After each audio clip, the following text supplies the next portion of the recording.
We're going live early. We'll scare everyone. Yep. Bemuse them.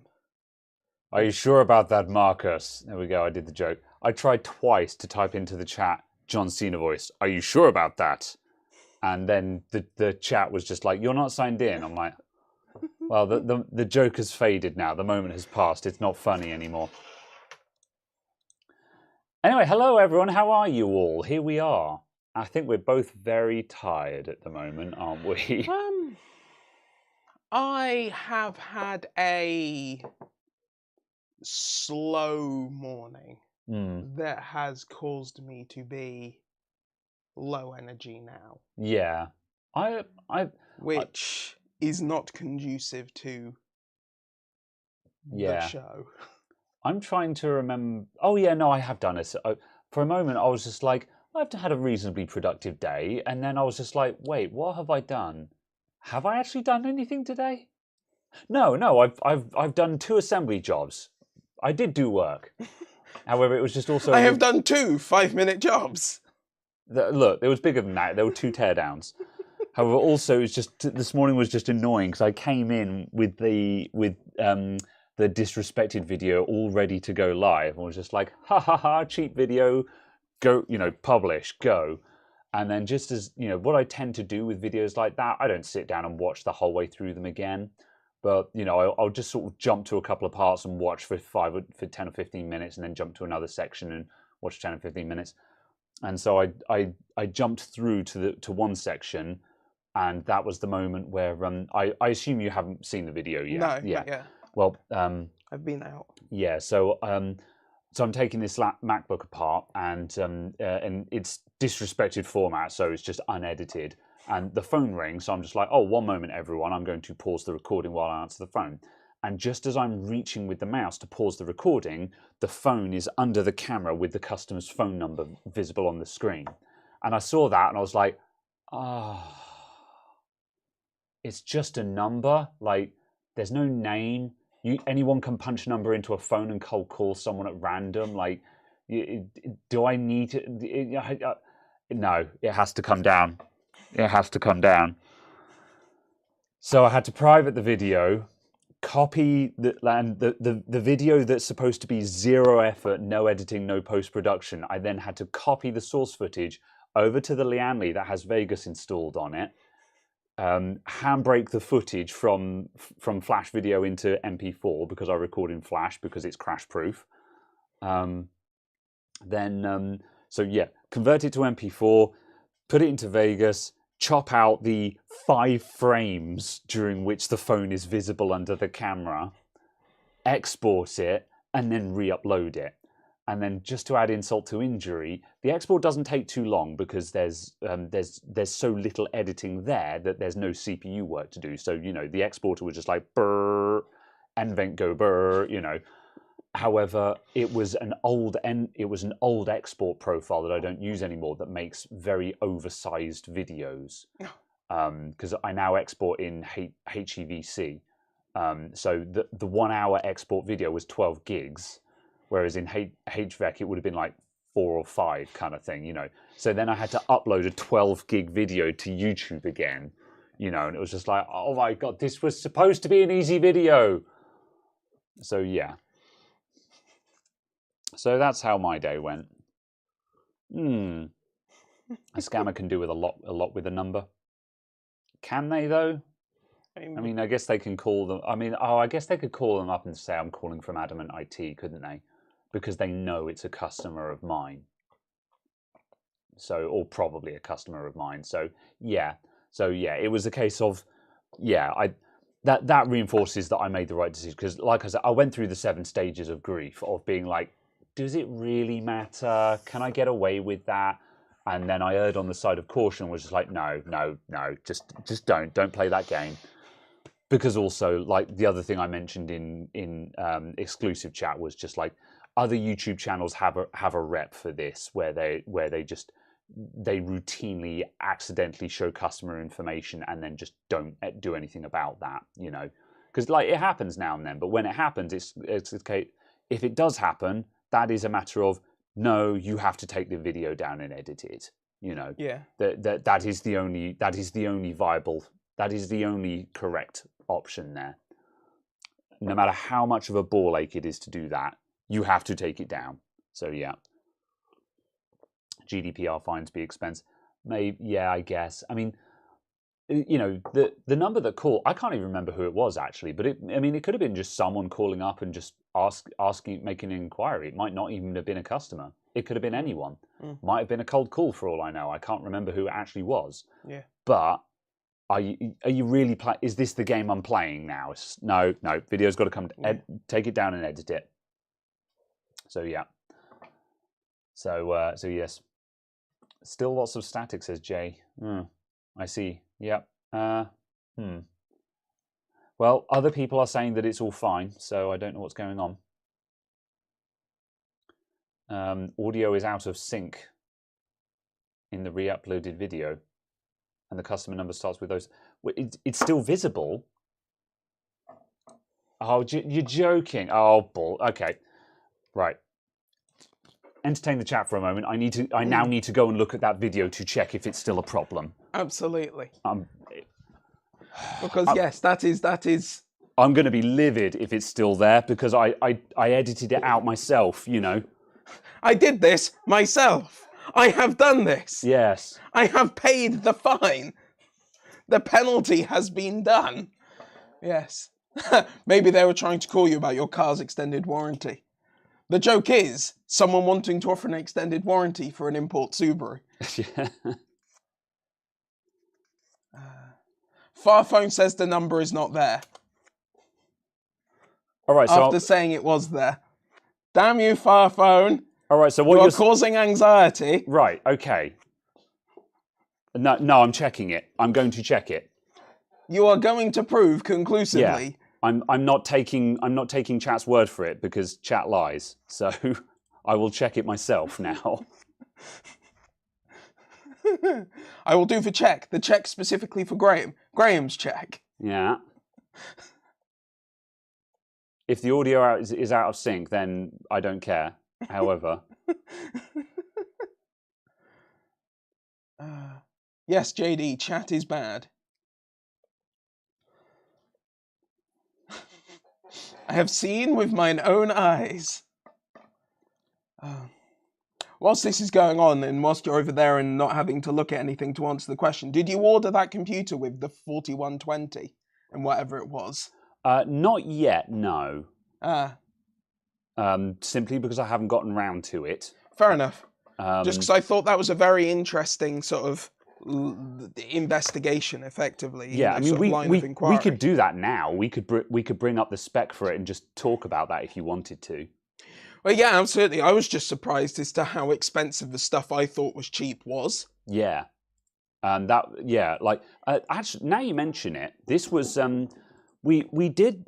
Right, I've checked the export. The phone number is not visible, and people who are anyone who has seen the phone number and is now going to troll me by saying I know what that phone number was, fuck off.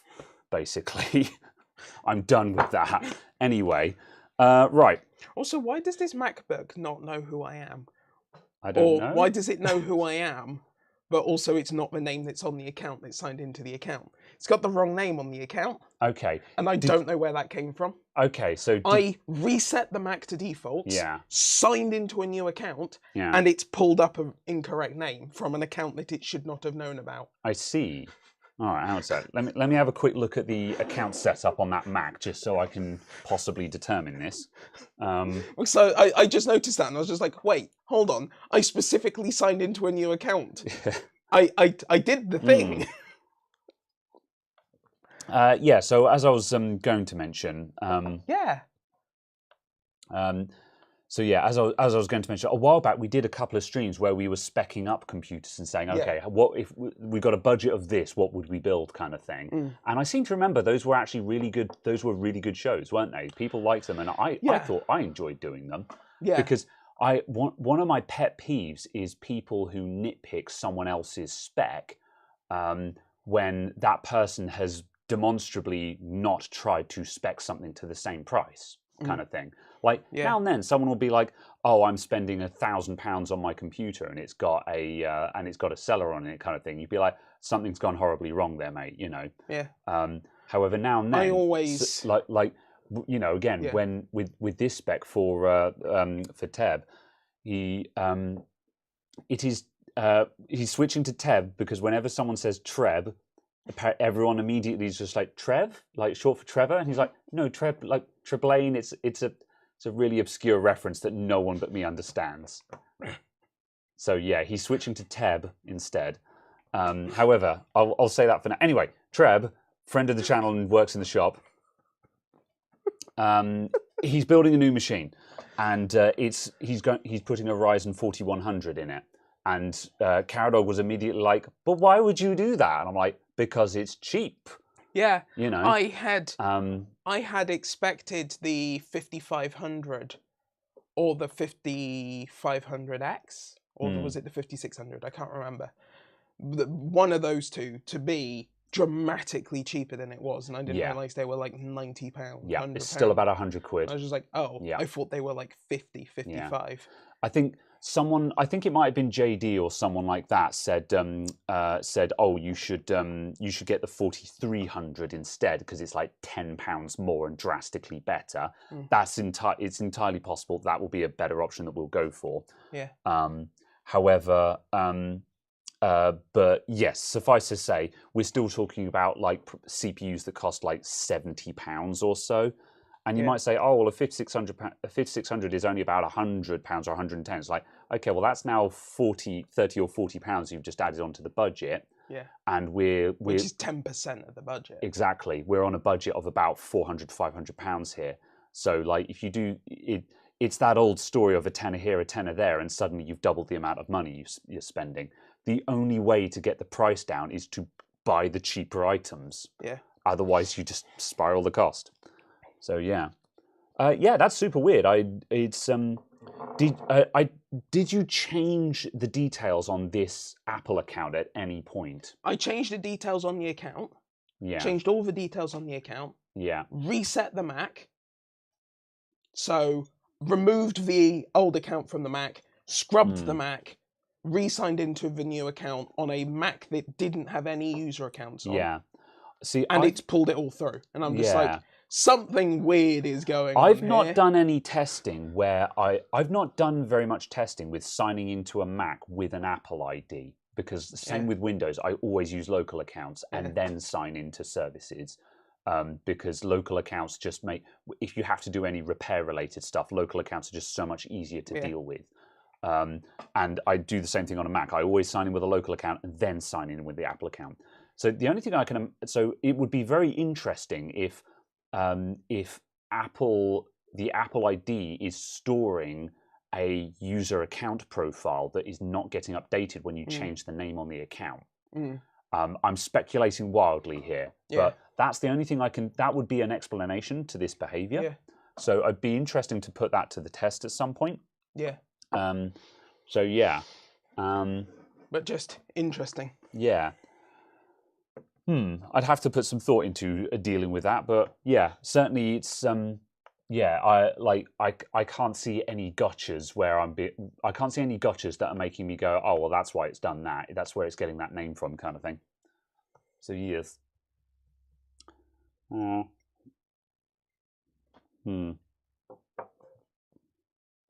Right, let's see. Oh, it's still on. Oh yeah, I need to do the Odyssey. Oh, balls. Okay. Got to go and take it down from Odyssey. I forgot to do that. I got a custom. I might be able to do that from here, actually. Odyssey. For the 2 people who watch it there, probably.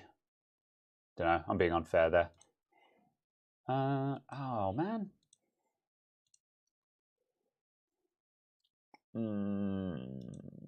I might need to go and look at the laptop to do this. Excuse me. Yeah, I'll have to go and have a look. Yeah, I need to go and check the laptop. I don't sign into Odyssey, so the account details aren't saved anywhere. So yeah. Yeah, Jerry is the one person who watches on Odyssey. Fair enough, yeah. I am the one. Yes. The one and only. You Okay, can't take right. that away Let's from get me. stuff. Let's get stuff going back again. Sleepwalker asks, is Kyle hiding off shot? No, Kyle was here last weekend. Kyle and also one of my other friends came over on the Sunday, and we did some gaming. Hello, PNO, by the way. How's it going? So he is. Right. Okay. Yeah. Let's talk about specs in a minute. I'm going to go and deal with this sodding Odyssey thing because otherwise I'll forget about that as well. I'm just hoping that I'm still signed into the Odyssey app on my laptop. Because apparently I don't have my Odyssey login in the Adamant IT LastPass, which is a bit odd. Is it in your personal LastPass? That's what I'm just going to check as well. There we go. Oh, I know. It might be under library. Oh, yeah. Yeah, I think it's under LBRY. Because of the really confusing origins of Odyssey.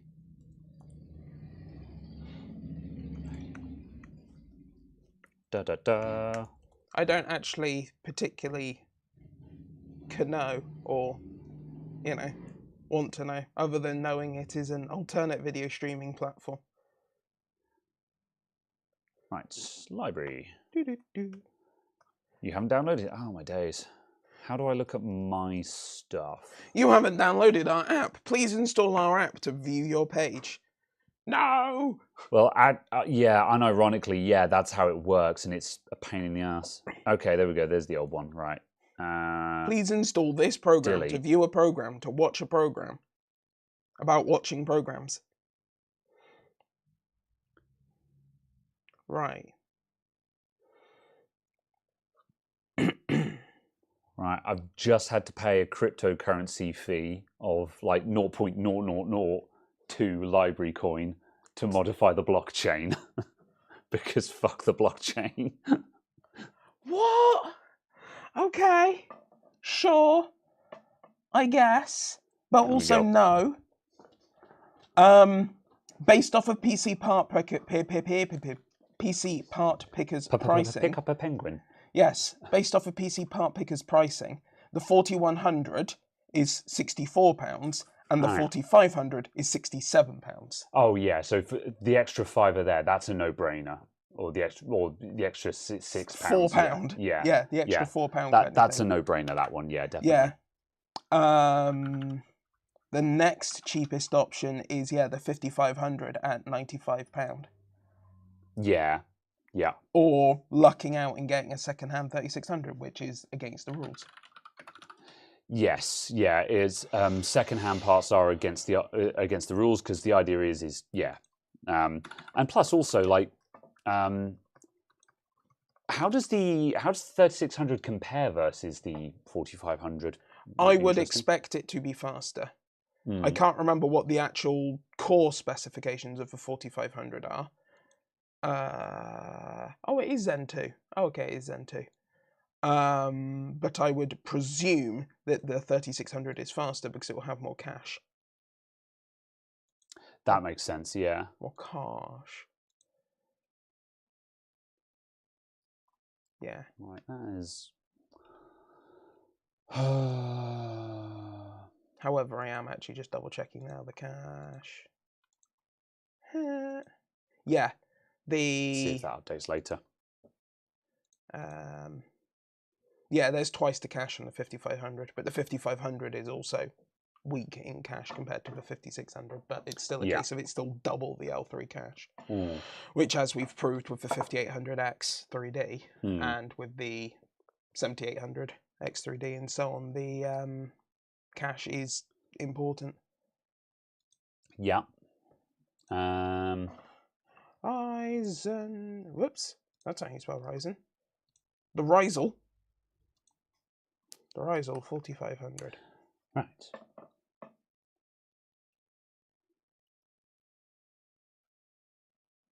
£50. Stuff is not meaningfully cheaper on AliExpress for found CPUs. Randomly you'll find like the APUs right. cheaper, like the 4100, the 4500, the 47 Pro. Those ones I found occasionally are cheaper on AliExpress.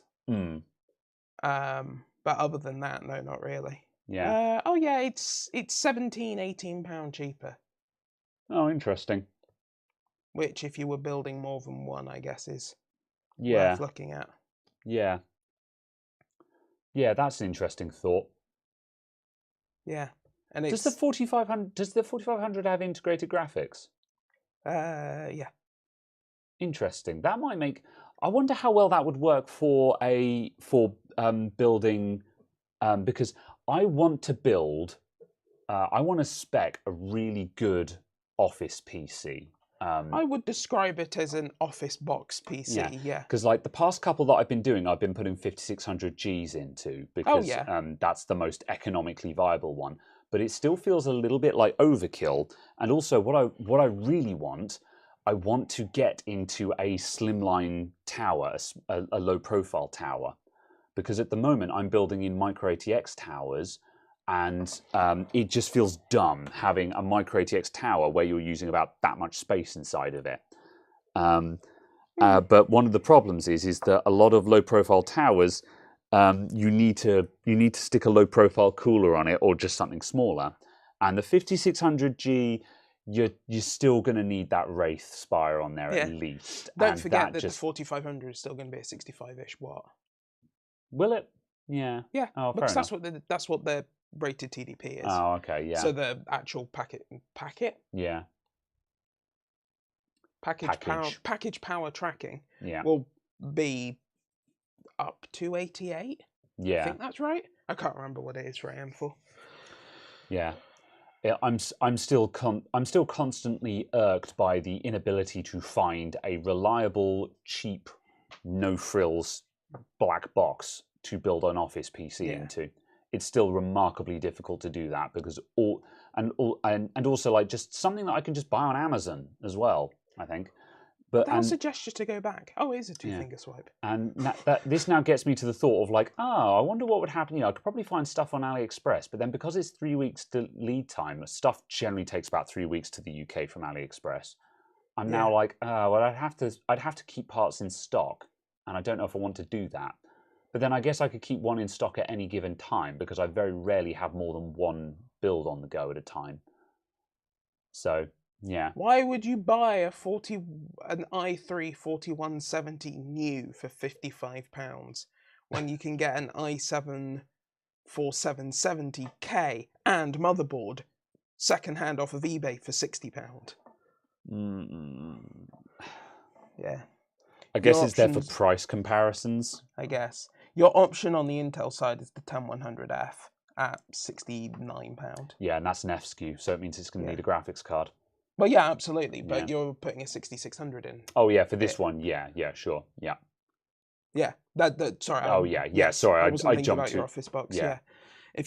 If the cheapest with an integrated graphics is the 10100 non-F at £95, which is a reasonable step up in price. But yeah. Really, Techwear, that rings a bell. Have you heard of Techwear? I'm sure I've heard that brand before. Although I might just be because it's got tech in the name, and a lot of things have tech in the name. But yeah, I don't see them popping up on Amazon at the very least. As in clothing? It's TECWARE. Oh. Oh, I see. Oh yeah. Okay. Yeah. Yeah, whenever a customer says they want an Office PC, you tell them to buy a refurbed HP Pro Desk. Yeah, I try, like for laptops, I do still sell a lot of refurb Latitudes, but the only reason why I do that is just simply because there's decent savings there.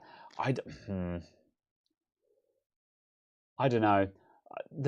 There is a good there's a strong argument to be made for refurbished stuff, like especially with laptops, but also like I don't know.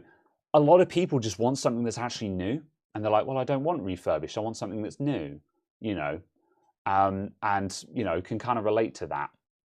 So I don't know. It's tough. I don't really know what the answer there is. But at the end of on the other hand, though, you know, refurbished stuff, there are some good products out there that are perfectly adequate. Does this computer need to have an SSD? I presume so.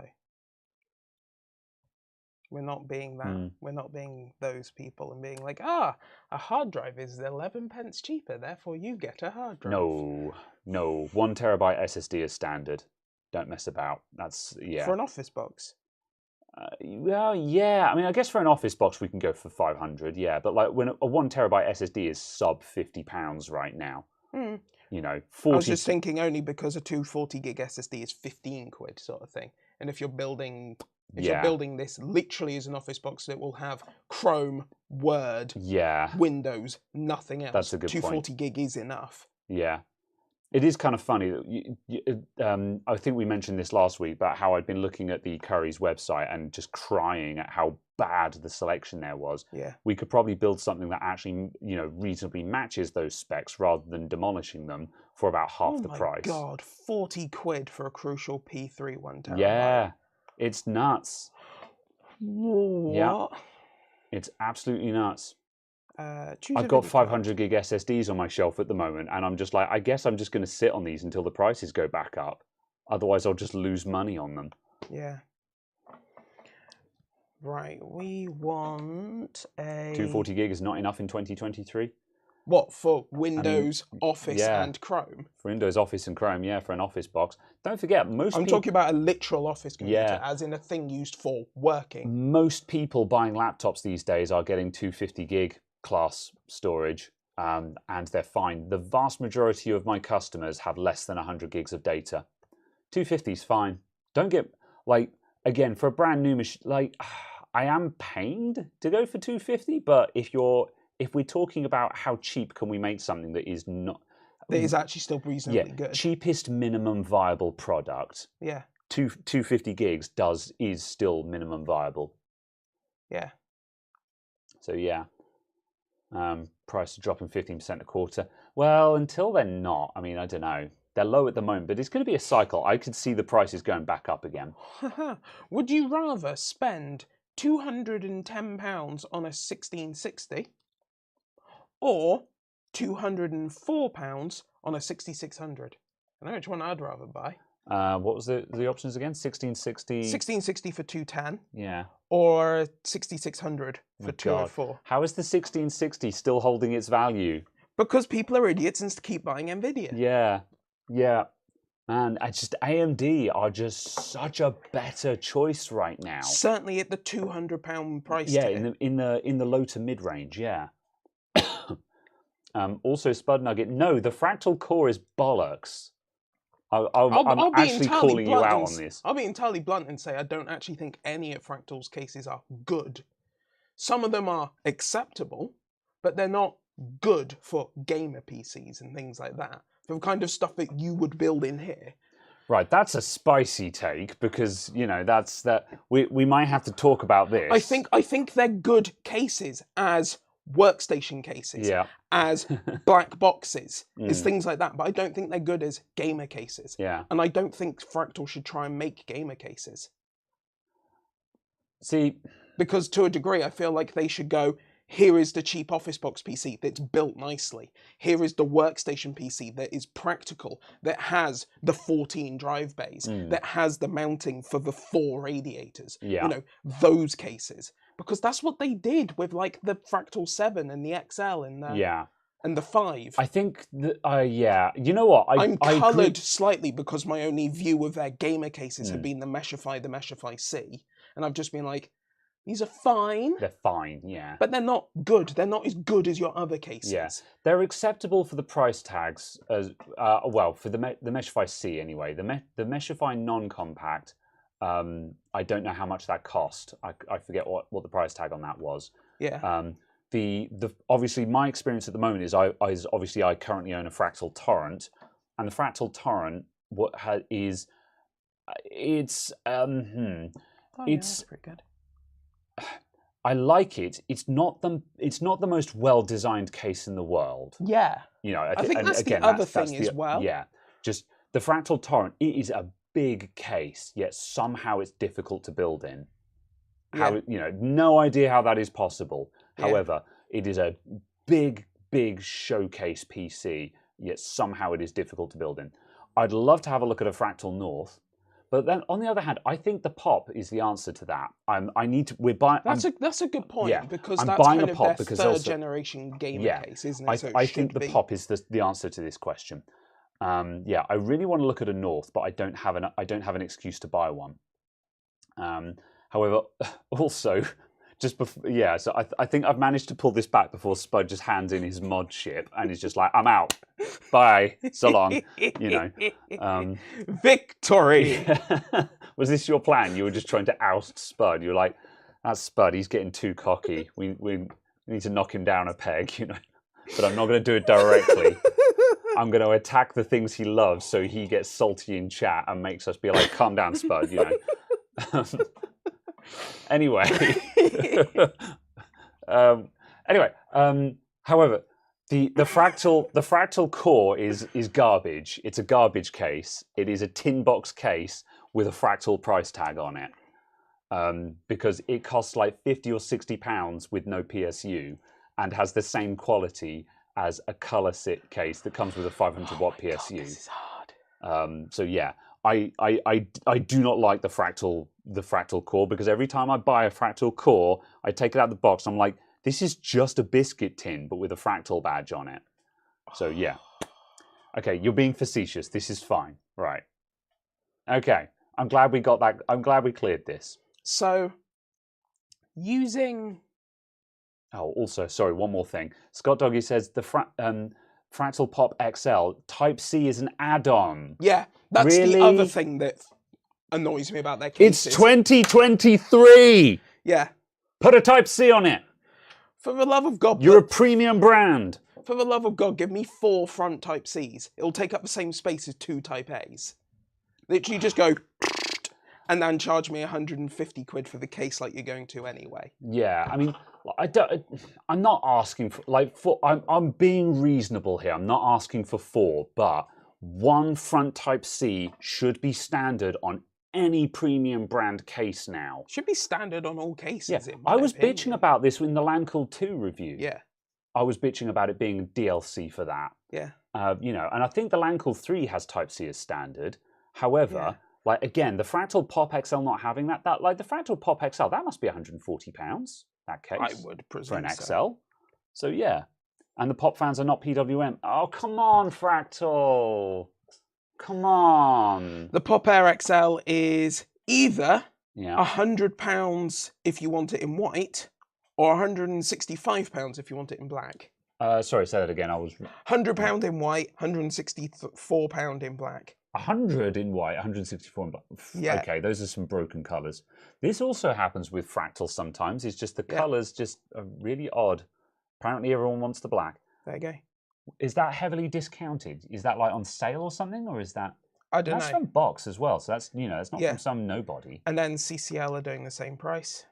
Yeah, so people are price matching. So that's not someone fire sailing stock. It's just... And more cocoa are £1 more.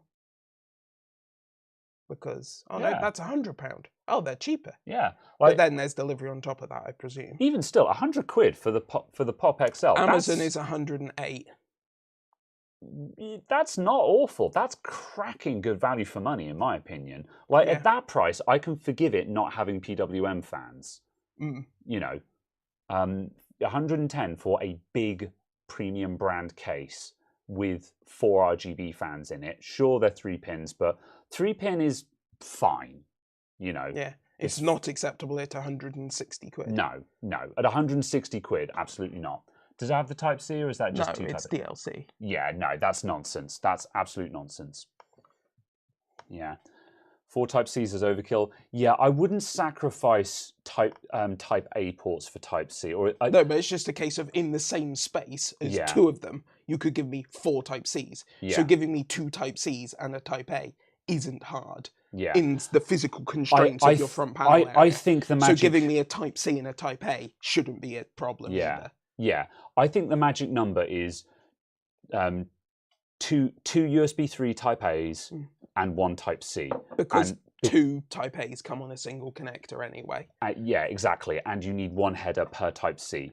and most motherboards have a single Type-C header on them. Yeah. So 2 Type-A's and a Type-C is the most logical combination, and any modern case that has been designed within the past 3 years and releasing in the past 12 months should have that combination. Yeah. So yeah. Super towers with 4 Type-A's, I guess, yeah. Oh yeah, absolutely. Out of interest, how much is it to buy separately?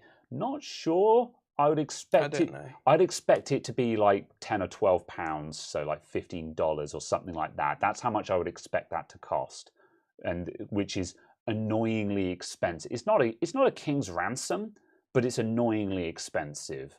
And like it's a case of it's costing that much because you're selling it as a separate item, and thus you have the cost of packaging and inventory and distribution for that one item. Whereas if you just included it in the case, it probably would have cost, you know, $5 by now. Like Gamers Nexus once said that it cost $10 to add Type-C to a case, I think, didn't they? I don't specifically recall. Oh, there's yeah. no freaking snapping because of course there isn't, because it's macOS! But that was a while back, so I don't think that's up to date anymore. Yeah, I'm kind of sad because I want a fractal pop air, but I don't want it in white.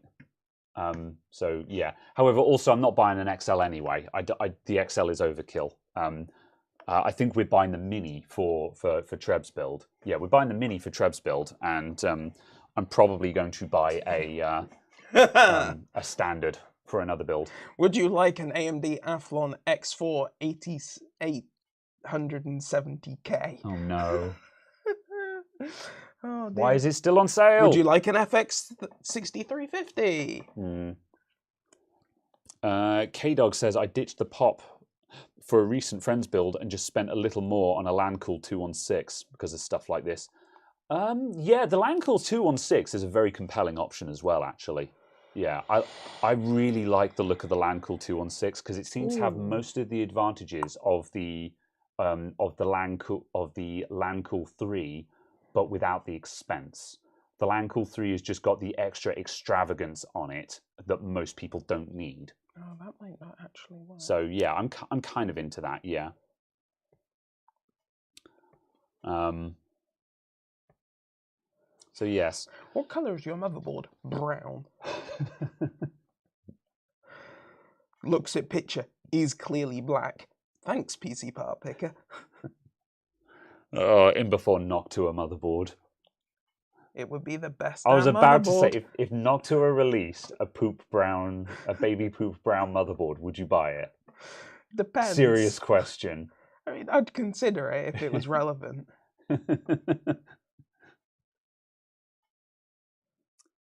For MATX, take a look at the Colink. I'm not. Yeah, I'm not super into Colink. Just because for Colink, it's going to be one of the rebadged Chinese ones, and for very little extra, you can get one of the premium brown ones where it's their own tooling instead of the same Chinese tooling that everyone else uses.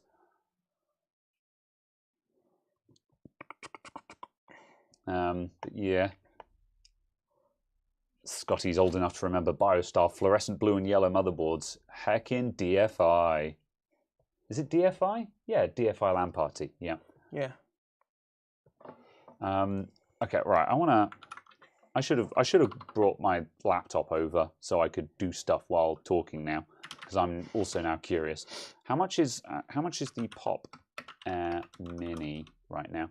The Pop Air Mini on Amazon is the Pop Air Mini RGB is 90 quid, which I think is a cracking good price. Which is why I need to buy one of those. Oh, there's only one left in stock. More on the way. Ooh, add to basket. Here is actually I'm just going to check that out now. I'm buying that. I'm just buying that right now, just before that disappears. And suddenly they say, oh, we don't have them for another 2 weeks. And then Treb will be very angry with me because I said I'd order this last week. Price comparison for you. Done.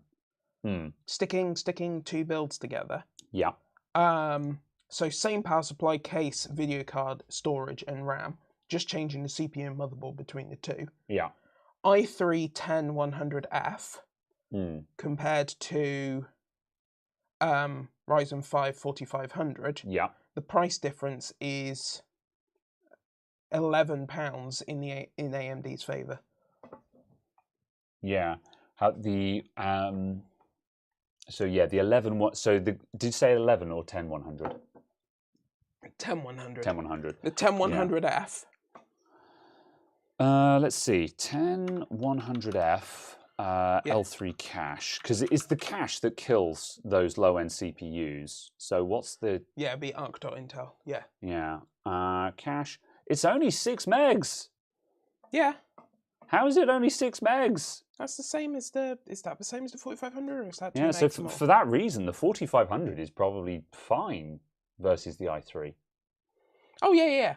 But just my comment was just comparing the two and pricing the two up. Yeah. The 4500 is a fraction cheaper. Yeah. It's still a better option, isn't it? Yeah. You could get this PC fractionally cheaper. The only places you can save money, realistically, are, I think there's about 90p you can change by going to a A520 over this B450. Oh, you got a B450 on there? Yeah, just because B450 out the box supports the 4500, and the A520s technically don't. Sure. So you have to check the actual support list, because A520 as a chipset doesn't support the 4000 series, and it's up to the manufacturer to include it or not. Yeah. So you have to check the specific motherboards. So I thought for blanket, I'll just chuck on that because it's like 90p different in price. Yeah, what price is that mother? Oh, you found one of. Oh, that's a 55 Yeah, quid. that's a great price for that motherboard. Well, yeah. Oh, for its B450. Yeah. Yeah. Of course. Yeah. Yeah. But yeah, and then there's like £15 you could save in SSD by going to like a a 240 gig or something, but then that makes it non-functional. Yeah. And then obviously there's like £10 or £15 you can save by going from a £45 Montech mesh case to some SIT case. Yeah. And that's basically it. Yeah. This is basically the minimum I would say you can manage. Yeah. You might be able to squeeze 470. Yeah. See, I think we'd originally because when we min-max the build, like especially with the case, you can get the price down if you go for a tin box case. And Treb's decision on that was like he overheard me talking to another customer where I was talking about the virtues of buying a premium brand case instead of a cheap one, and how it's just nicer, Yeah. And he was just like, yeah, I'm not going for. He was previously going to go for a cheap case and be like, yep, cheap is good. I'm trying to build something to compete with the Series X, So cost is what matters here. But then he was just like, actually, I don't want a tin box. I would like a nice case. I agree with what you said there. So we're going for that, which does make it a little bit more expensive. But ultimately, there are some places where it costs. There was a very odd situation where someone came in with a build that his mate was speccing up for a top end PC, and they had specced the Corsair 5000, I think it was, and it's like a £340 case or something like that. Really? Yeah, I was like, what the hell is that? I can't remember what it was. It was some horrifically expensive Corsair, obviously a flagship case, a Halo case, And I said, this case is dumb and he shouldn't buy it, but if that's what he set his heart on... the 5000T? Yeah, that'll be it. Yeah. Yeah. Oh, oh my God, there's a... Yeah. And so I said, this case is dumb. There's a 7000 case as well? Yeah, just for silly builds. I kind of want one. No, you don't. I mean, no, you do want one, but you shouldn't buy one. It's got 4 front USBs and a Type-C. See? Someone can do it. Corsair loves me. Yeah. However, it's a stupid case and only stupid people buy it, and you shouldn't buy it. However, I said to him, this is a dumb case, he shouldn't buy it. However, if that's what he set his heart on, if that's the one he wants, it's his money, he can spend it. But obviously, that's not going to make his PC faster, and he could save like £200 and put that into a better graphics card, kind of thing. So, yeah. Turnip Gaming says, I thought they made it mandatory for all modern electronics products to have Type-C ports on them. Well, don't forget the motherboard will have Type-C. So it's not the case's job to do that. to that extent. So. Oh, I remember this one. Do you remember when Corsair did that series of just the cases that were like all tempered glass, but then they made the glass like mirror reflective? Oh, I didn't know that the mirror reflective stuff was a thing. Because Yeah. just once again, this is the epitome of the stupid era, and it's also just like again, it's like dark tint tempered glass. Let's make it see through, but then make it not see through, and it's just like, oh, why though? Yeah. Ah. Someone slap Carrot Dog. Yeah. I think he's bluffing. I mean, I want it, but I'm not going to buy it. Good. Okay. Yeah. Can you imagine me spending money on a case?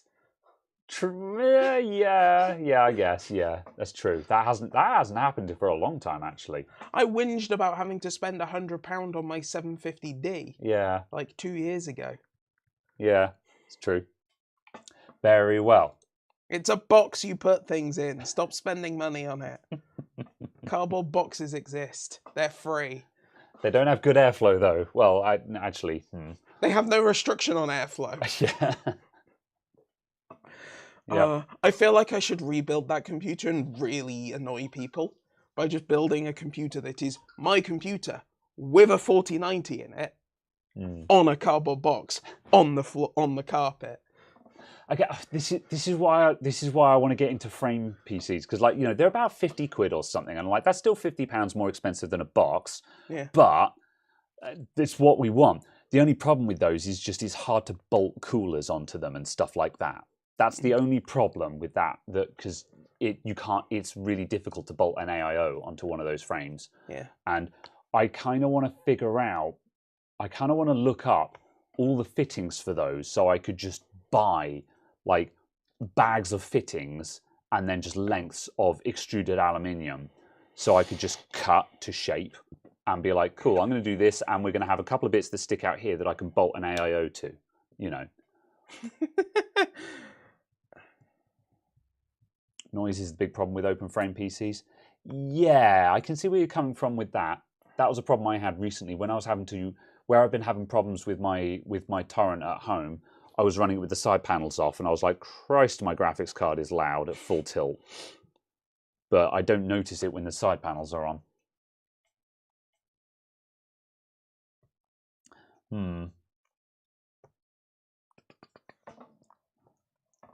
Would I like to add Wi-Fi for £1?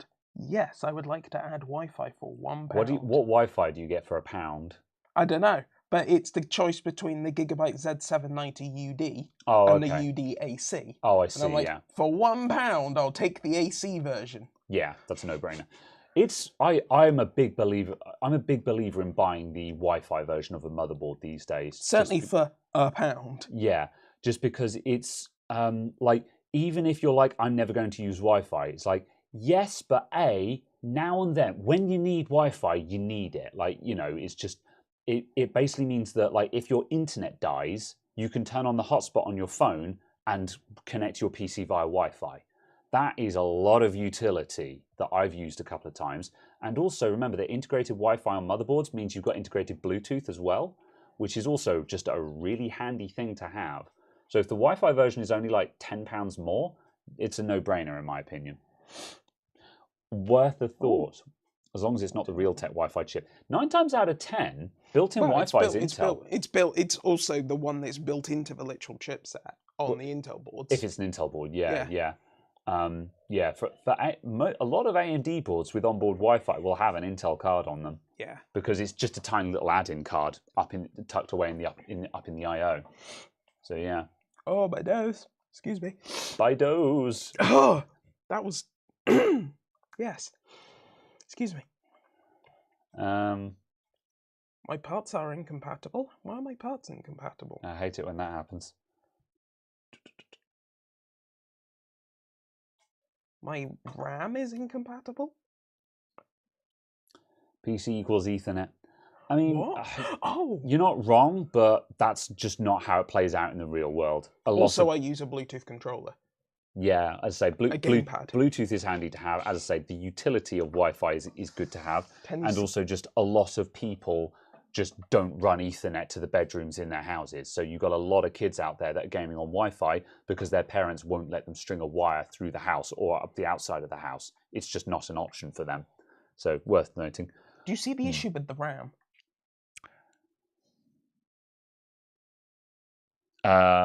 What, that we've got 2 sets of RAMs at the moment. Somehow and there's also, a random DDR4 kit that's appeared. What, did that just appear out of nowhere? That must. I refuse to believe that came out of nowhere. That's clearly you mistyping. It must have just copied through from the other build I did. Yeah, skill issue. I'm just like, I see why this RAM is incompatible. It's a random DDR4 kit. What kind of cider will it be today? It's a good reminder. I've been waiting a week for this. I'm going to get a mug to drink my cider because Caradog has bogarted the only glass in this entire building. Because for some reason you only have one. I never use glasses, except for like now. You never drink fluids.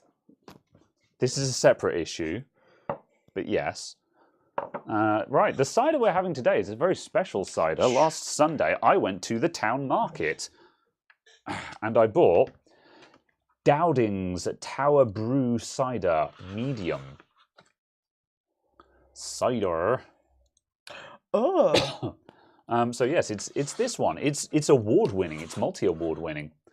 It won the award in 2021 and 2022 for the People's Choice of Bath and West British Cider Championships. Not gonna lie, that looks terrible. What? Just because it comes in a bag? What shape is your cider? What shape is your cider? Yeah. Also, it's like the kind of person who drops a can of beans and then goes, "Well, that's no good now." You know, it's just like, what? Do you think you dented your beans? You know.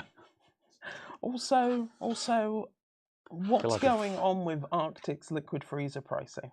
Well, that's what's wrong with it, because it's always been the 420. The 420 is £135, or the 420 of RGB is £215. Oh, that's RGB. Not a RGB, RGB.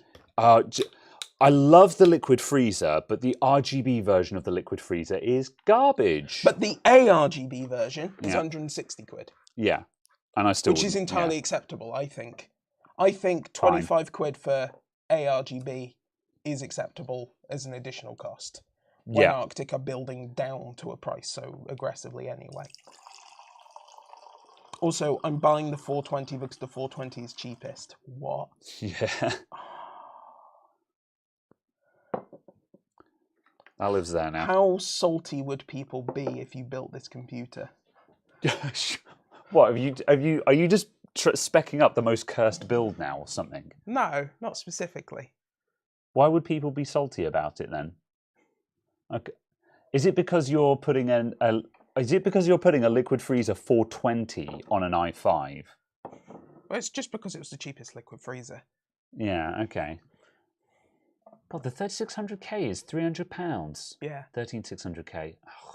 I mean, it is a demolisher of worlds, though. In fairness, but it is also when AMD released the 5000 series, that was the kind of price they cost. But also, they were destroyers of worlds at the time of release. So yeah, and the 13600K does demolish CPUs for gaming. So yeah, 32 gigs of RAM for DDR5. Oh, 120. Yeah, DDR5 is viable now, isn't it? Yeah, I love it.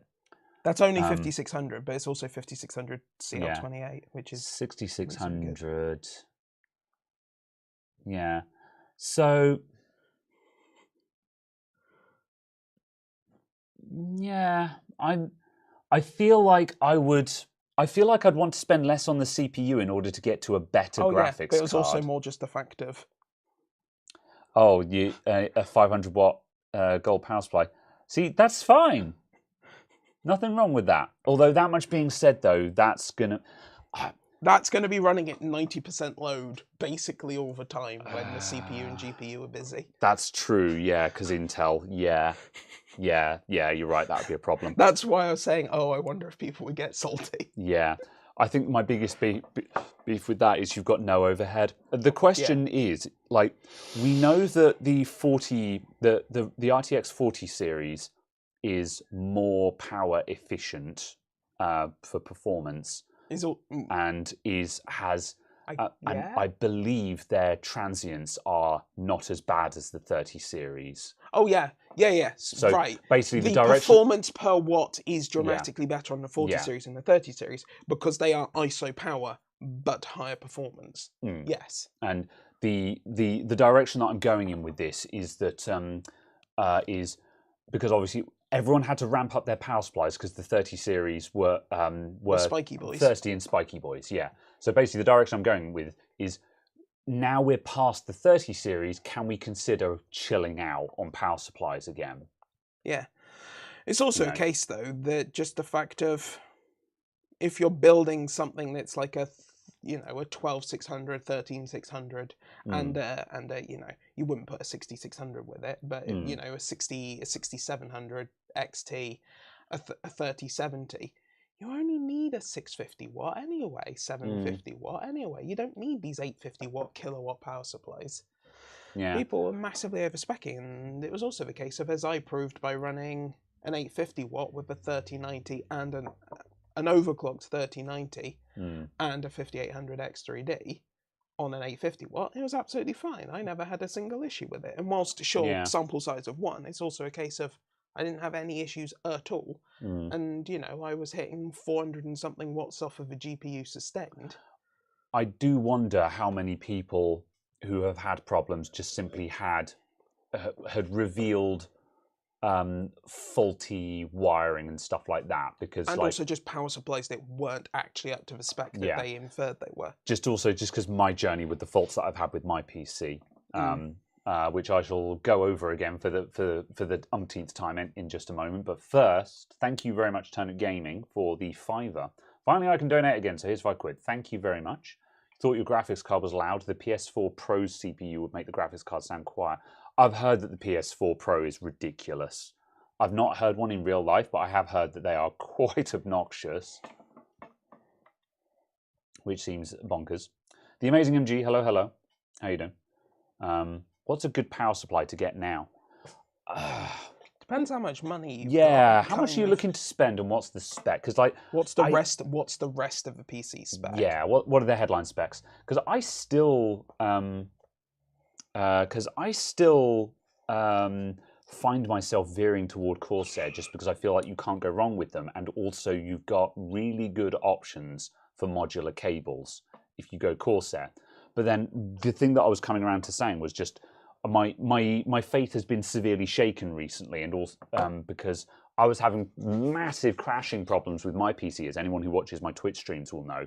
Like the final four Jedi Fallen Order, I had like 3 or 4 crashes. It was horrendous, and it transpired that I had a faulty modular PCI Express power cable, and this was a Corsair brand braided power supply back cable. And it had the inline capacitors on it and everything. And now I've taken that out and gone back to just the basic bitch RMX cables there. The problem has just disappeared. Oh, that's good. And I'm fairly confident that is actually fixed now. But for the longest time, for the longest time, I could have looked at that and been like, oh, is it if I had an older power supply, if I was running a 750 or an 850, I'd probably be thinking, oh, are those transients? Do I need to get a bigger power supply?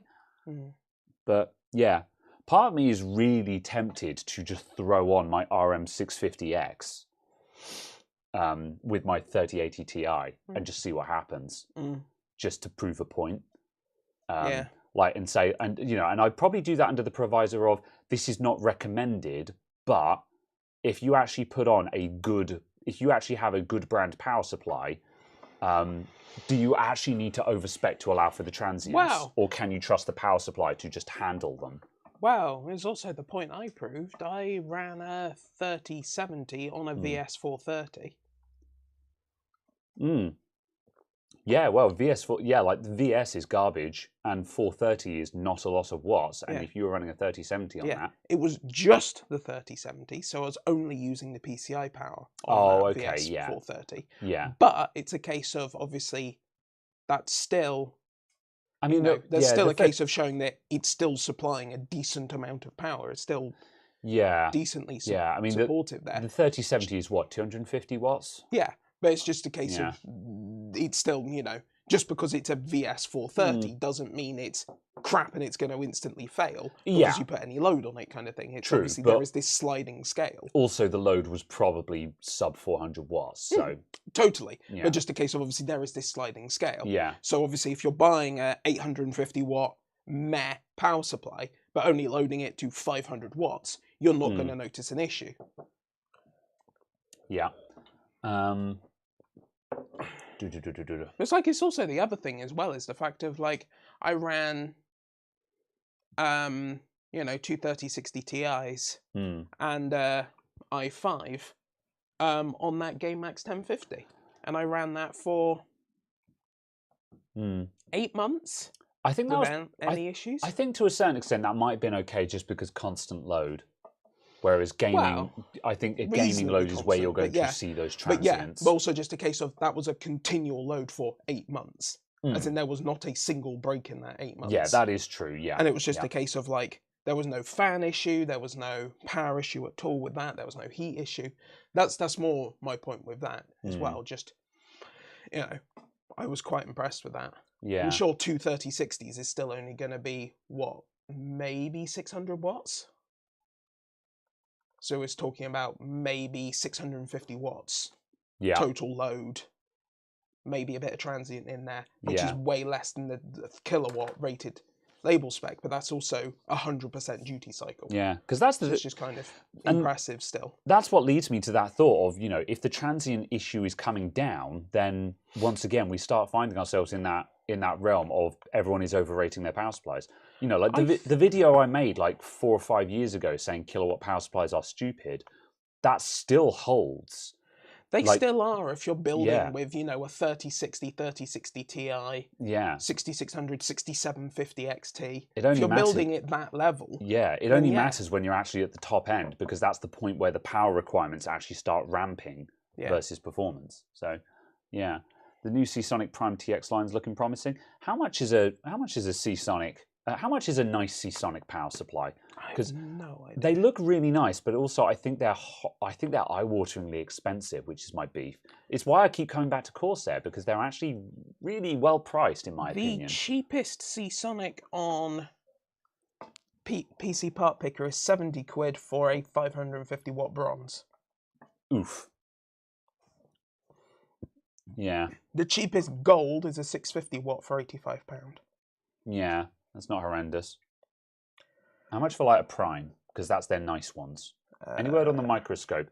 I think the microscope is going to be the next video, and I know I said that last week, but the reason why I didn't do that is I'm trying to alternate the videos, so at least every other video is a repair.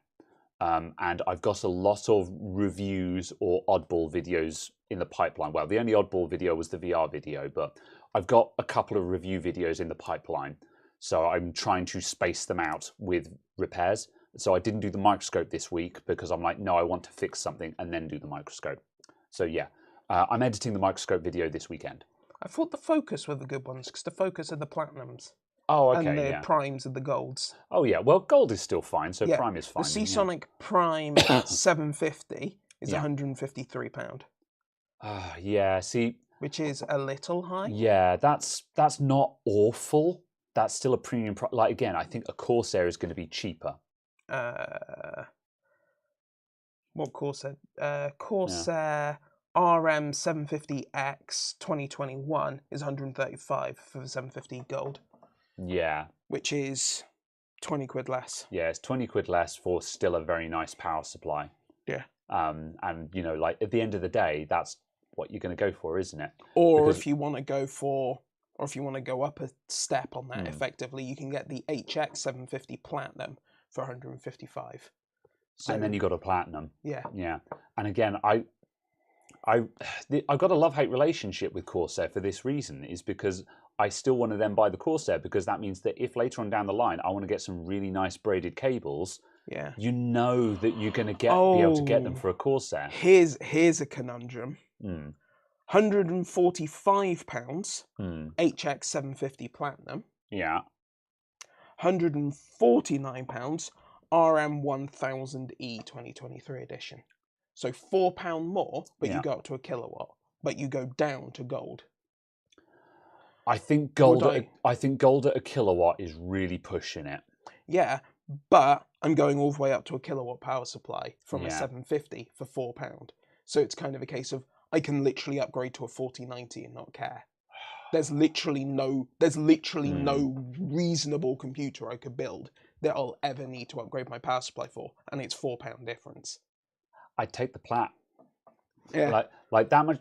That much being said, I'm running an RM1000. Well, I've got an RM850 in there, but I'm about to swap my RM1000X back into my PC because at this point now, I believe I've found a different fault, which means that that power supply probably isn't faulty. So it has been exonerated, and I'm going to put it back in again. However, I'm fairly certain that my RM1000X is a gold as well because it's an RMX. And all of the RMXs are gold, aren't they? Yeah. The RM1000X, the old style is gold, and the new style 2023 one is gold. Yeah. So I'm running a gold rated 1000 because basically my beef with that is that once you get up to 1000 watts at gold efficiency, you have a modest amount of heat being produced, so it's going to be loud. Case in point, while I was running the GameMax 1050 watt at home as a test. My biggest takeaway from running the GameMax as a daily driver was, Christ, it's noisy. You know, when I was playing VR chat, because I was recording some of the last B-roll footage, the last A-roll footage for the VR video. And while I was playing VR chat with the side panel off my case, 3080 Ti and the GameMax 1050 watts sitting on top of it, powering everything, when actually everything was at full chat, it was a noisy boy. It was a very noisy boy. But then the RMs, I don't know, of course they're really good at putting quiet fans in their power supplies as well, which makes a big difference. So even if they've got the heat output, they're venting it very quietly. So here's a question for you. Why would you buy the AX1600i for £450 when you could buy the HX1500i for £274? So the HXI, the I means it's still got the IQ link, right? So yeah, because like the party piece of the AX series is that you get all of the monitoring and stuff. Yeah, there's also a slight difference apparently on one of the circuits is a digital circuit as opposed to a non-digital circuit. I think the only other advantage there is the fact of just that the AX series goes up to like what 2 kilowatts now or something like that. No, 1600. Oh, 1600. It's frozen where 1600 is the highest, or at least certainly the highest it's listed in the UK. Yeah. Because I was going to say I thought the point of the AX is the Halo line. Yeah.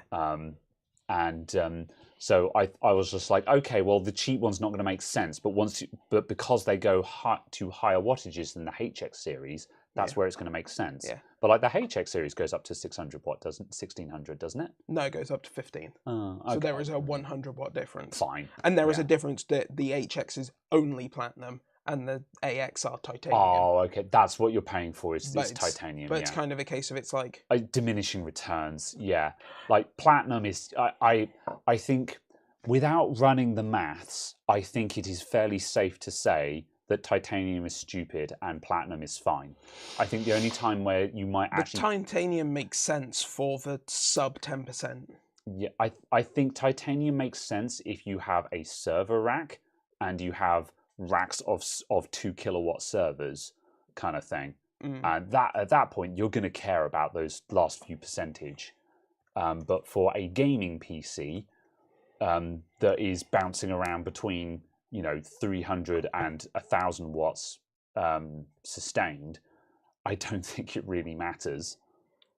Yeah, the benefit of titanium is that they actually have to hit an efficiency level at 10% utilization, whereas none of the others have to hit an efficiency level at 10% utilization. Oh yeah. Oh, that makes sense because we were having this conversation the other day, weren't we, about the issue of if you were running if you were running a really low power CPU on a kilowatt power supply. We were talking. That's literally the conversation because I have a PC in the office that is you know, an i3 Yeah. that's functionally idling all day Yeah. with some RAM in there, and that's it, because all it's doing is distributing some files. Yeah. But it had a kilowatt power supply in there. And Yeah. I'm like, I'm actually probably better off in efficiency putting a 500-watt gold power supply in there Yeah. than a kilowatt gold power supply in there. Yeah. Or just possibly because of even a where the- bronze. Yeah. You know, because of where the load percentages Because are. for those of you who don't know, with power supplies, the efficiency curve, it comes up and then it goes up to the optimal, which is like the optimal is between like 30 and 80%, and then it tails off at the top end again. But the important thing is like the bottom 10% is terrible. It's a cliff at the bottom 10%. So everyone who's running around with like 1,000-watt power supply on a PC that is idling at 50 watts, when you're idling at 50 watts with your kilowatt power supply, you're actually at a terrible, terrible efficiency level there. And there, you know, I haven't run the numbers, but I think there are probably some very interesting numbers as to how much money that computer might theoretically be wasting at that point. Yeah. Or is it using so little power that it doesn't matter? Because, for example, if you have a 2 watts load and you're 50% efficient, you might say 50% efficiency, that's awful, but you're wasting 1 watt, which is completely negligible. Yeah. So it might be that even though your efficiency is horrific, you're using so little power anyway that it doesn't actually matter. Yeah. I'm curious as to run those numbers as to figure out, does it actually matter? Yeah. You know, so Napkin Maths will answer this question, but it was also question. just a case of, because I had the 500-watt power supply sitting spare, not doing anything. I was like, a 500-watt power supply is a better match for this PC, and it frees up this kilowatt power supply for stuff that I might need to use a kilowatt power supply for. But yeah, like sticking it in the red test bench frame, wherever that is. Because we still need to actually find all of the GameHacks PCIe power cables, because I'm missing 3 of mine from my 1050 watt, because we stuck them in that bench. Yes. Well, I bought my GameHacks is in the bag down there. I brought it back into the shop because I don't need it at home anymore. So feel free to rob any cables that you're missing from my one. My one has at least 2 PCI Express chains on it. And there should be 3 floating around the bench. Yeah, so if you just want... because we needed 3. Yeah. So yeah, if you want to... I was going to say, I want to get to the point where your one is complete, and if I've lost cables, then I've lost my cables, not yours, if you see what I mean. Yeah, because they're somewhere in the building. But, just because we're completely missing the cables from the 850-watt one, I think. Yeah, like somewhere I have a bag of or a box of modular power supply cables. Because we found a couple, didn't we? Yeah, there's a couple, and like I keep finding, I find some Corsair ones now and then, but the annoying thing is, like somewhere there's the rest of the cables for the Antec. Yeah. And I don't know where the hell those have gone. I certainly wouldn't have thrown them out. No. But as somewhere there is the rest of the cables for the Antec. Yeah. It's the one thing that's good about Corsair power supplies being so damn popular, is that Corsair have released the reasonably cheap Type 3 and Type 4 kits, where it's like 40 quid, sure it's 40 quid, but it's 40 quid to buy a complete set of boring flat rainbow cables, but it's 40 quid to get a working power supply. So 40 quid to take a effectively non-functional RM or HX 850 to functional, because you now have power cables. And hell, if you keep your eye out now and then, you can find the braided sets on sale for like 30 quid, which is when I bought mine. Yeah, the only problem with those braided sets is they've only got 2 PCIe power. Okay, yeah, so yeah, possibly less helpful for so it's just you need to be on a Halo graphics card for that to be a problem. But it's also a case of, if you've got an HX or an RM, you're more likely to. Sure, yeah. That was, where I was kind of going with that. Yeah, Yate Computing says we should have standardized modular cables. Amen. I wish they would standardize it, just because I'm gonna be very hot take with that. Everyone else should just use Corsair cables. Sure. We're at that point now where I realise that sounds incredibly anti-competition of me, and arguably anti-consumer to a degree, but everyone should just use the Corsair cables. Corsair already have 50% of the enthusiast market space.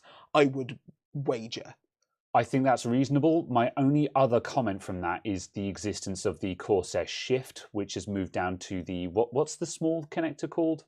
There's like the 12-pin connector on 30 series Founders. Right. That there's a name for that one. PCIe 3. There's a name for PCIe 3. the actual connector. MiniFit. MiniFit, yeah. Corsair are using MiniFit on the RM Shift series, so basically the question is, are they doing that just for the Shift, or are Corsair actually moving to MiniFit? So yeah. What do you mean? Because those look. Yeah, they're MiniFit, bro. But I don't know. The holes look the same as. Yeah, they're MiniFit. Or well, if they're not MiniFit, they're smaller than the normal. I can tell you that much. Oh, what standard? Smaller than Corsair's old ones. Smaller than the Type 4. I see. Okay. Yeah. They're calling them Corsair Type 5 cables. Yeah. Sure, but I'm not sure what. Yeah. Well, my point is, if we're going to say standardize the Corsair ones, have Corsair just moved to a new standard? Because a new Corsair standard, in which case we need to declare, well, which Corsair standard are we going to move to? Because Type 3 and Type 4 are functionally identical except for the ATX one. So fundamentally, though, for the most part, it's standard. However, if they've just moved to Type 5... I also think we need to drop the 24 pin and just have a single 24 pin. Sorry, drop the 20 pin plus 4 and just have a 24 pin. I'm not sure why they don't do that anyway. It must be just because of routing on the power supply why they do that. I guess. Yeah. But certainly when they did the Shift, you would have thought they'd have dropped that. If you're going to Type 5 cables and all of that. Yeah. But yeah, either way, yeah, I do agree. I don't care how they do it, but it should be standardized. I agree, because like one of the reasons why I'm a Corsair. But then no one's going to agree on what the best option is, etc., etc., so on. Something that one XKCD comic. There are 12 competing standards. We'll make a new one. Now there are 13 standards. Exactly. All right, I'm going to quickly fly through the thing. Yeah. Oh, I see. Yeah, it's the Shift is their ATX 3 power supply, isn't it?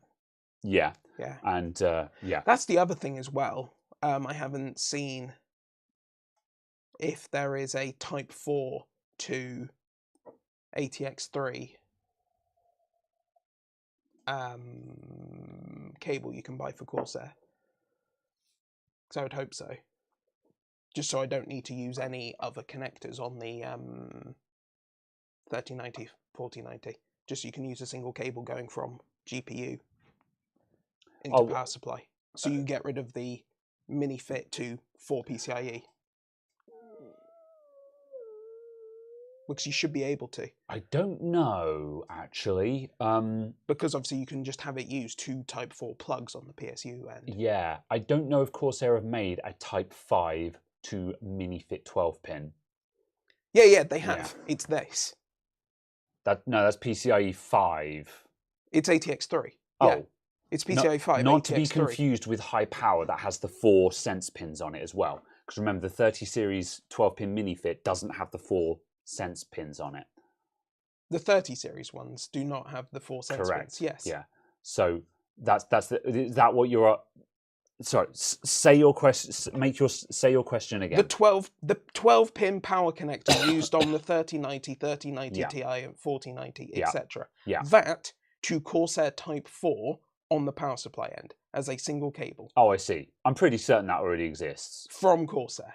That's what I'm saying. Yeah, that must exist. That was my question, and I wonder if that exists as an actual Corsair product. Yeah, that must exist. In theory, it should, because you can just use 2 Type 4 pins, plugs on the other end. Yeah, that must exist. I'm not sure, but it might not be able to do the 600 watt version, which would then be a problem for the 3090 Ti and 4090. Just because that uses the 600 watt connector, not the 450 watt connector. Yes. Sorry, the 350 watt connector. I understand, and I don't know the answer to that. Yeah, but that... yeah, which is fair. Yeah, I solved this because I still use just a braided extension for mine, which gets scorned at, but it wasn't the faulty part. people were like, "Oh, it's going to be that extension." I'm like, "It's not, because it was fine." Anyway, Sleepwalker says, "Do you think DDR5 is worth the money now that prices are dropping, or would you wait for the next revision of DDR5 before considering buying?" The next revision? I don't know about. Yeah, well, I mean, I don't think we're going to see any other revisions. However, as we noted earlier on, DDR5 prices seem to have come down to the point now where it is 100% viable. Like, my comment would be entirely it depends on what computer you're building. Yeah. If you're building a £400 office box, you're scraping every penny you can, so you'd go for DDR4 just because it's cheaper. The motherboard is the deciding factor here, Yeah. not the RAM, because like it used to be a combination of the RAM, the CPU, the RAM, and the motherboard all combining to make these new platforms very expensive. Yeah. Whereas now the CPUs cost what they cost. The RAM is now viable because we were looking at reasonable DDR5 that was what was the speed of that DDR5? It was 5600 CL28, which is absolutely fine. Yeah. So it was DDR5, but it was 32 gigs for like £120 or something like that. Yeah, I'll find the kit. Yeah, and I'm like, yeah, that's quite reasonable. You know, like DDR4 probably only would have been 100 or so. So the cost of the RAM is fine now. We're now at the point where it's just the cost of the motherboards that makes the latest gen platforms expensive, because the latest gen motherboards are obnoxiously overpriced. Well, I'll rephrase that. They're obnoxiously expensive. They are obnoxiously priced. Yeah. Overpriced is a statement that requires evidence, and I can't be bothered to do that, but they're very expensive. So I'd say DDR5 is very viable, but it's the motherboard that decides that factor. G-Skill Ripjaw's S5 32 gig kit. DDR5 5600. CAS 28 for £118. Yeah. 118, yeah. So 5600. I thought 6000 was the minimum we wanted to go for DDR5. Or is that CAS still low enough to get you the 10 nanosecond first words? Yeah, the 5600 is fine because I was speccing up a 13600K. Yeah. That does not really care. Yeah. About the actual memory speed, just because of the way that the ring bus and so on is built, and the way that those speeds work. Yeah. Is first word latency still a good measure? Because like with DDR4, the rule of thumb was that if you had a first word latency of 10 nanoseconds or lower, you were fine. That used to be the rule of thumb. Does that still apply with DDR5? Just as a side note. First word latency as first word latency being critical hasn't mattered since DDR2. Okay.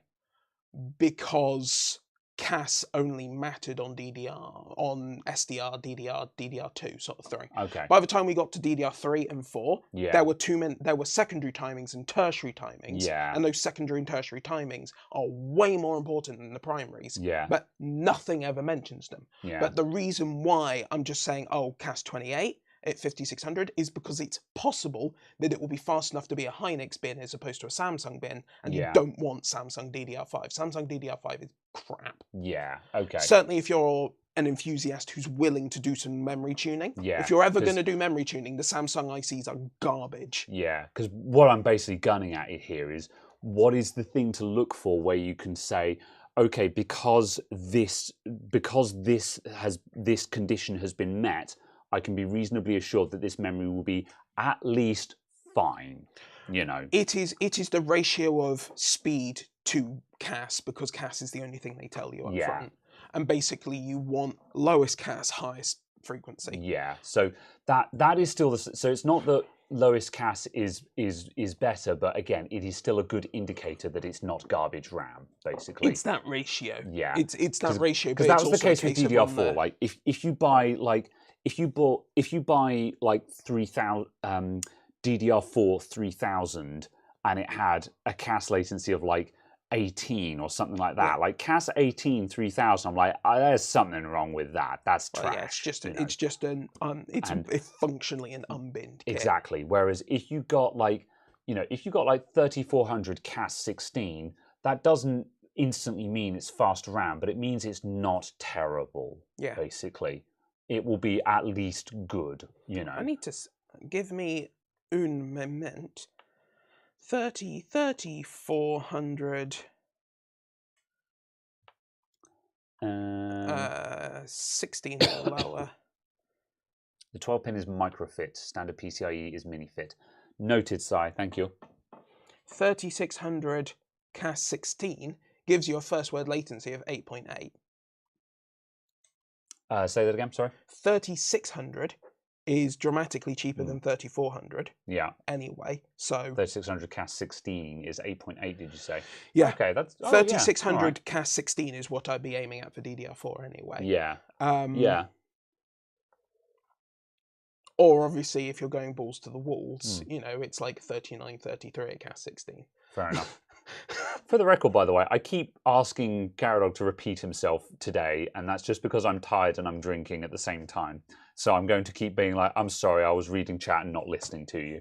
That's you know? right. Yeah. I get a lot of hate for doing this, but trying to interact with the chat and also talk to my co-host is difficult. Yeah. Anyway. Just to give you a pricing difference, you know, we're talking about that DDR4 to 5 pricing. Yeah. Whilst this is probably outside of value, DDR4 4000 CAS 16, so 18 nanosecond first word. Yeah. £107 for 16 gigs. Yeah. So £214 for the 32 gigs. So double the cost per gigabyte of the DDR5.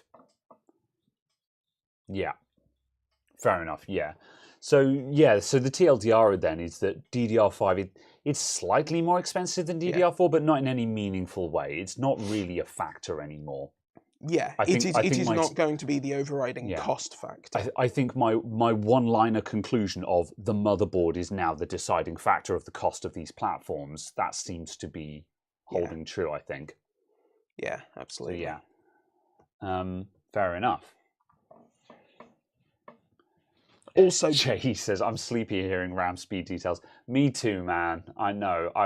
RAM timings and stuff bore me to tears, but it's also one of those things where I'm just like, I have to know what this stuff means. Ooh. But it's also why I'm trying to drill Caradog to give me a nice bite-sized one-liner that I can go with, even though that's not how it works. So, well, if you're trying to go a bit speedy, I just found there's a Kingston Fury kit and also a Kingston Renegade kit, single 16 gig module, DDR5 6000, CAS 32 for £67. Oh, you could buy two of those, couldn't you? Yeah, which would be 130 quid. Yeah. Very well. Yeah. What's the cider like? The cider it's interesting. It's not changing my world. Is it bright and floral? Well, would you like to try some? Would you like a clean mug? Yes. I was going to say, drinking cider out of your coffee mug, like,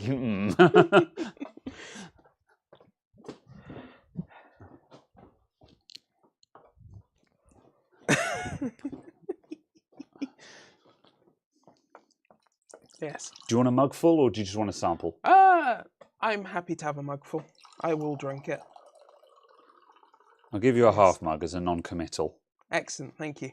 There we go. See what you think. Also, of that. the other thing. Oh, that is. It's very orange. Yes. I thought it was red initially. No, it's a very, very orange cider. Oh goodness, that smells non-Tesco cidery, doesn't it? Yeah, this is a farm cider. It's a solid meat.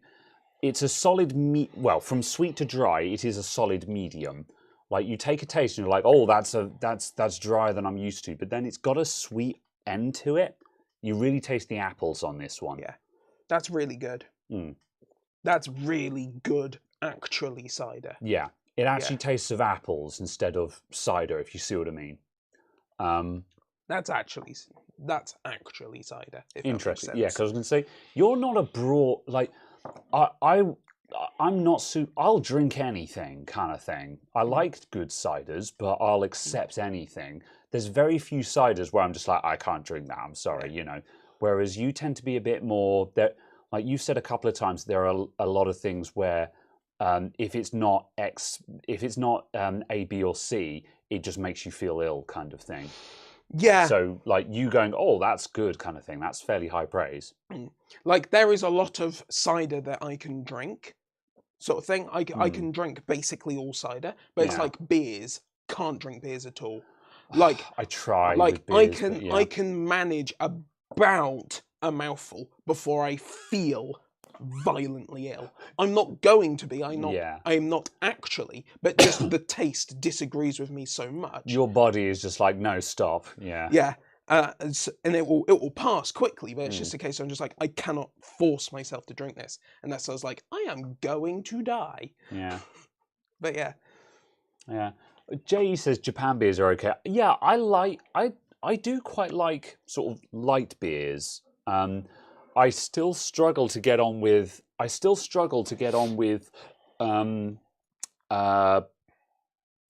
ales. A lot of ales, but also I have to be in the right mood, and it also depends on what else I've been having. Like if I've had a cider within the past 24 hours, I'm not going to get on with beer, and I'll always prefer cider. However, like if I go out for a curry or something like that, you know, if I'm in a restaurant having a curry, I'll get a pint of what's the beer that's always on sale at a curry house? Cobra? Cobra, yeah. I'll get a Cobra with a curry. Or if I go to, Asahi is the Japanese one. I like Asahi as well. Yeah. But I wouldn't drink them at home, you know. But with that meal, it's fine. But then likewise, you know, I don't know if I like cider with a meal, if I'm honest. So yeah. Sorry, I looked just because I could, and G.Skill Trident Z5 RGB. 32 gigs, DDR5 7800, because I want to melt my face with speed. CAS 36. I'm just like, oh, that's a major XMP there. That's a top 5% of 13900K IMCs there.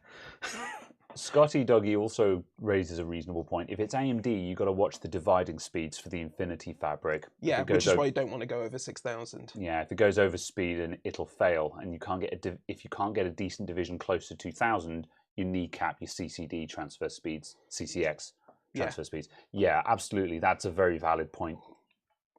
Yeah. Which is why, basically you just want to do 5600 or 6000 with AMD, unless you're going to spend time tuning. If you're going to spend time tuning, obviously you can do whatever you want, yeah. But you know you're going into a world of hurt. Yes. That's why I've spent 19 hours tuning RAM and it still hasn't posted. Yeah. Just like I start. What speed are you trying to get? 7800 to work on AMD? No. I resubbed to Commander Soyo. And because I'm still landing in that space where I'm just like, I want to learn about memory tuning because it's something that I should know about. Oh, this is very drinkable. Yeah. But at the same time, I got like 10 minutes into a video about Commander Soyo bitching about XMP and was just like, I know he's right, but I need to switch off for a bit, you know. I know what he's saying is true, and I'm just like, yes, master, teach me more. But my brain is going smooth, you know. So... My problem I have with Soyo and with Buildzoid is the fact that they both know a lot, but neither of them know how to present. And I'm just like, oh, this is so annoying. Yeah. If he sees this, I love you, Commander Soyo, because he was floating around in the Discord at one point or another, you know. Absolutely. And I'm just I like, love your content, just make no mistake, you know. It's just like, I feel like I need to sit in the middle. I need to transcribe everything, condense it, edit it, give it to you, and then go, here you go, present this, do the normie edition. Yeah. Yeah. But that's the problem, is that this is the problem. It's just like, I'm sitting here trying to screw one-liners out of you on this, but the problem is the answer is just like, the secondary timings are what actually matter, and there is no condensed version of that. Yeah. Once you go down into that rabbit hole, it doesn't matter if you're an inch or a mile down the rabbit hole, you're still down the rabbit hole. Yeah. So it's just, you can see why people just want to turn on XMP and be done with it. Yeah. So I guess the solution is can XMP stop being shit, please? You know. And the answer is, to a degree, no. Yeah, because they can't guarantee. Yeah, that's the thing. The XMP speeds, that's the best that they can guarantee most of the time, isn't it? The thing we needed, and the thing that I think a lot of people hoped that Expo was, hoping that Expo was going to be, is because it was specifically built brand new 2022, 2023, DDR5 only, that it was going to have space in it for primary, secondary, and tertiary timings. Yeah. So memory kit manufacturers could go primary, secondary, tertiary timings, boom, done. Yeah. There is now no motherboard interaction specifically in this other than loading the timings.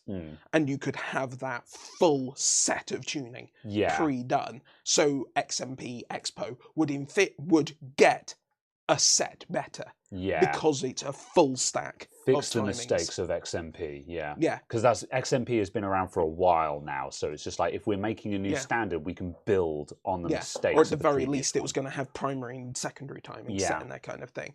But it's the thing, like, I don't know if people watch Hardware Unboxed a lot, but it's a thing that they've been talking about recently, about a month ago, was about 10% performance swings changing motherboard. And they're just like, what the hell is going on? Why is there a 10% performance swing? And it's because Gigabyte's actually tuned the RAM timings. Gigabyte has spent a bunch of time tuning secondary and tertiary timings for a whole bunch of kits. But like MSI and Asus haven't bothered, and their timings are like a third as tight. And it's just like, oh yeah. So what you're saying is that Gigabyte Master Race once again.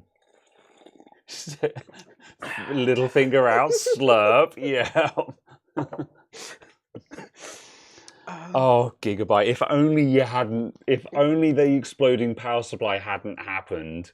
If only you'd handled it like Fractal did. Yeah. If only you'd gone, oh shit, this is terrible. We've recalled them all. Here are replacements. It is astonishing how much damage that has done to get, because the amount of people, like even in the audience now, the amount of people who are just like, Gigabyte, and it's just like, their motherboards are good though. Yeah. Gigabyte motherboards are good. You know. Yeah. Like certainly, I would say for the people who are the level of overclocking that I want to get into. The Gigabyte boards do seem to be just better because they're better at hand-holding you at reasonably extreme overclocking. Yeah. Kind of thing. Like the Asus Hero Extreme Ultra something or other plus. That board, will do better than the Aorus Master will. When you are at liquid nitrogen. When you are at actually proper extreme OC. Yeah. You know, who does it regularly type of person. But that's there's a handful of people in the world at that level. But for the extreme overclocker who's doing extreme OC on their daily system, the Aorus Master is the better board. Kind of thing. Because it's £400 cheaper. Yeah. And loads the timings better at ambient. Yeah. So it's kind of, Yeah. I'm going to fly through a couple of topics in the chat super quick. Mensovan I'm sorry if I'm butchering your name. I probably am. That's I'm a streamer. I get to do that. I make a joke about it. Any thoughts on the exploding AMD 7000 chips on certain motherboards? Devour did a video on it. The only stuff on this I've watched is I watched Wan Show earlier on this morning, which I rely upon to tell me all of my tech knowledge. All of my tech knowledge. Yes, indeed.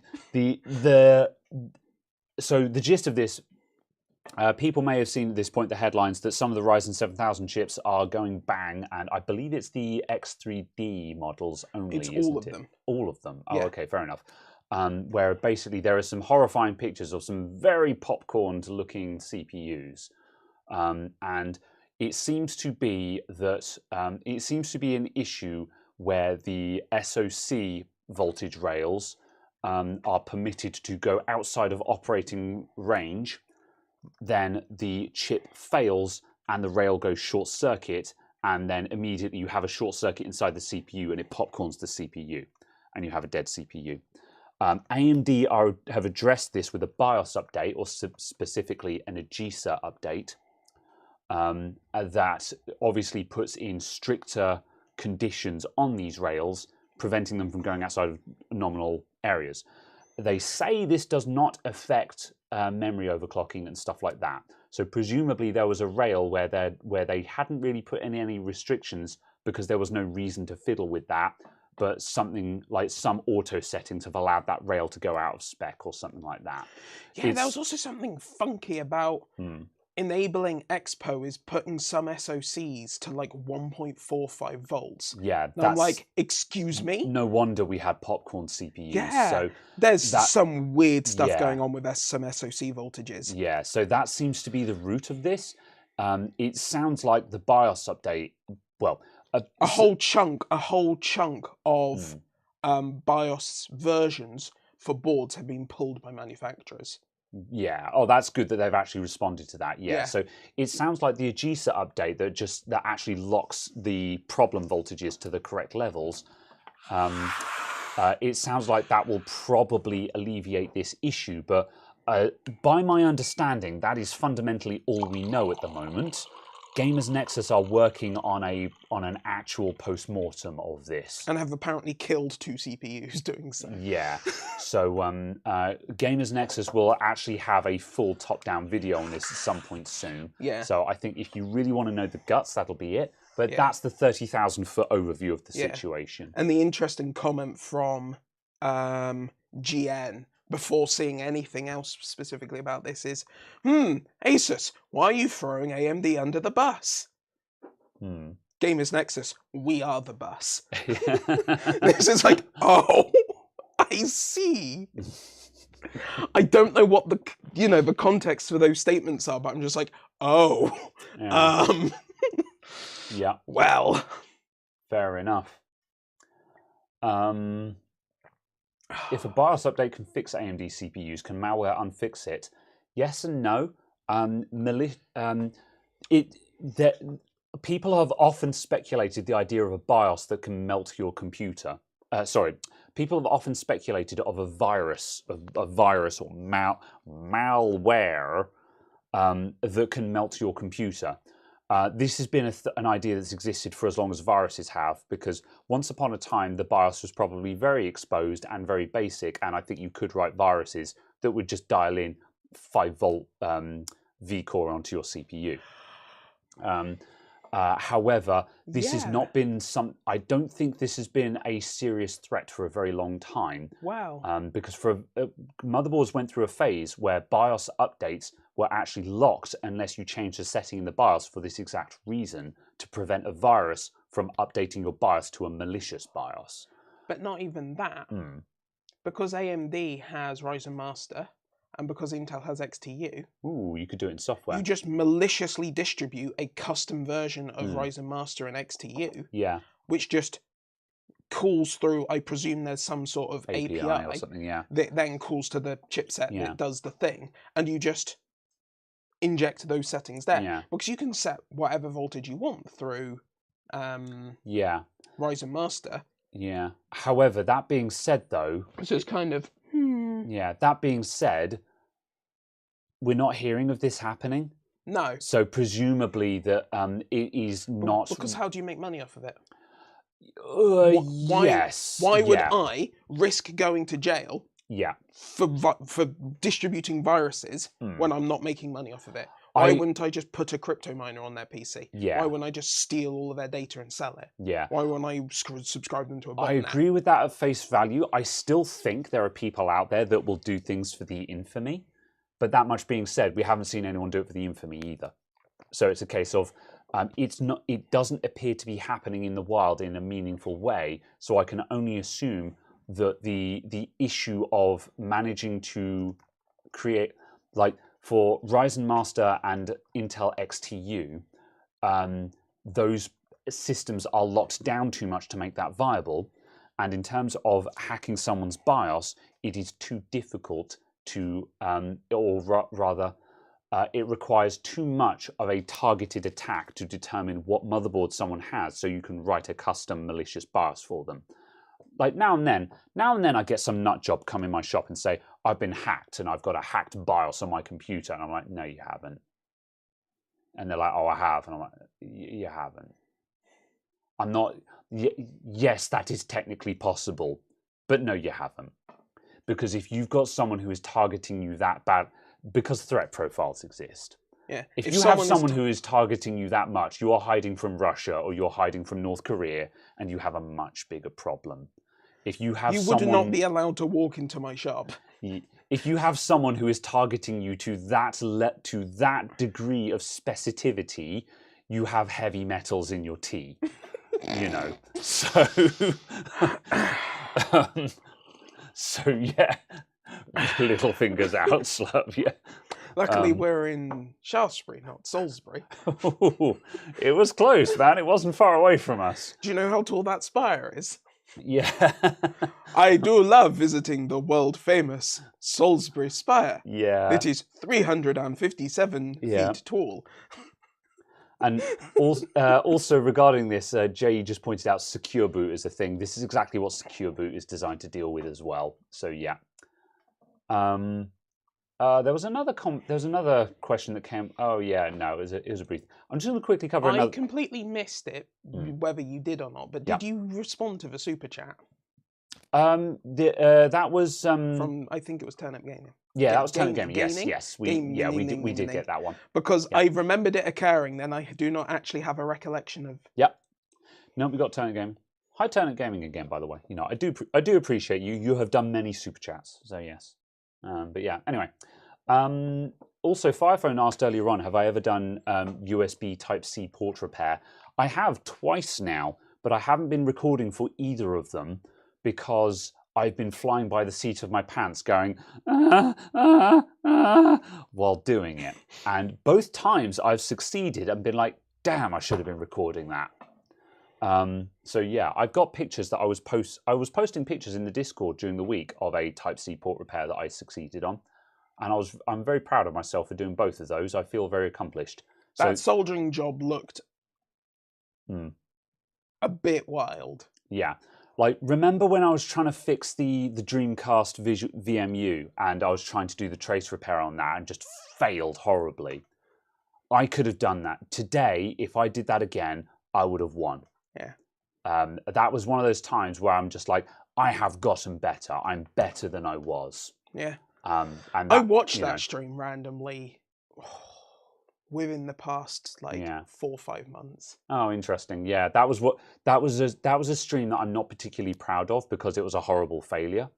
But also, it's one of those times where like the next time I get a Type-C port with 8 broken traces on it, I'm going to record that and I'm going to solder all the tiny jumper wires, and I'm going to be like, yeah, I'm better at soldering than I was a year ago, kind of thing. Stronger than I was yesterday. Yeah. The thing I'd like us to go back to is see if we can fix the Type-C port on my keyboard so it actually works in Type-C ports.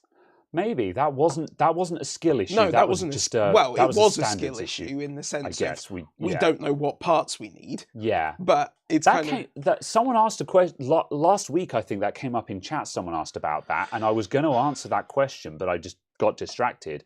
Someone said, "Oh, what happened to that keyboard in the Type-C connector?"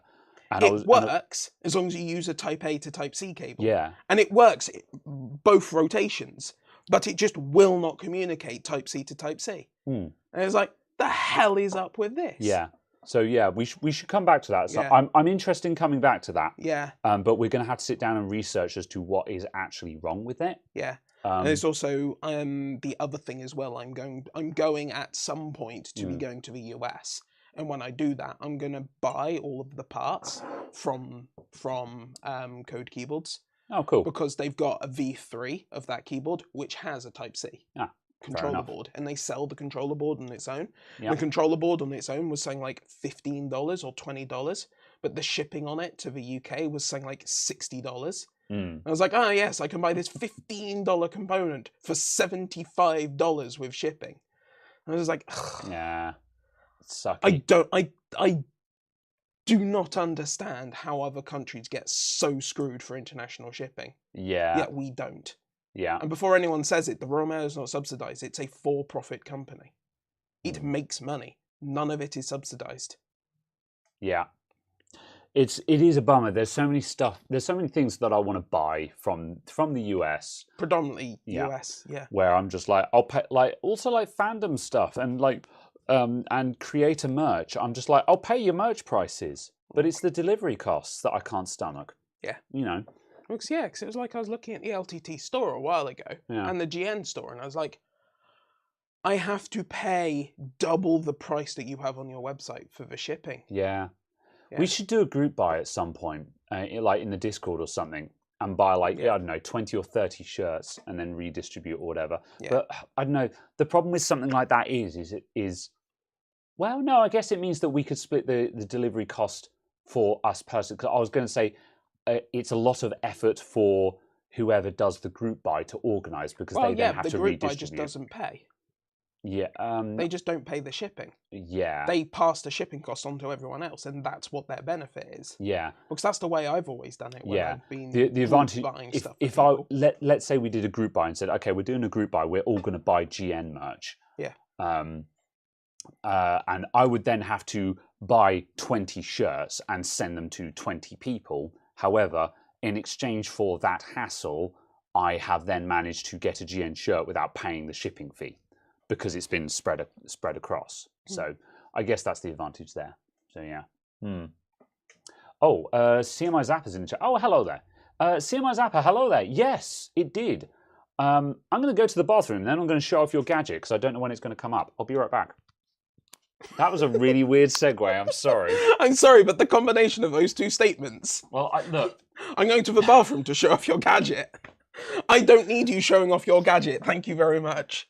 I've been looking for a pause in the conversation so I can be like, I need to use the bathroom right now because I've been drinking cider. Oh, fabulous. Wonderful. Be right back. Oh, Graham. I'm not drunk, you're drunk. Oh, Graham, you have such a way with words. No one would believe that you're a communicator, that you make the YouTube videos. I'm also going to move over here and actually read this. And now you can have me in stereo. Hello, chat. How are you doing? Oh, there's no thingy here. Ah, yes. I'm glad we have one person who is in for the buy-in, at least. Send 20 Adamant IT hoodies to 20 people. That would require there to be 20 Adamant IT hoodies in existence. And as far as I'm aware, there are only 3 Adamant IT hoodies in existence. And I own 2 of them. Oh no, content for an Adamant IT OnlyFans. No.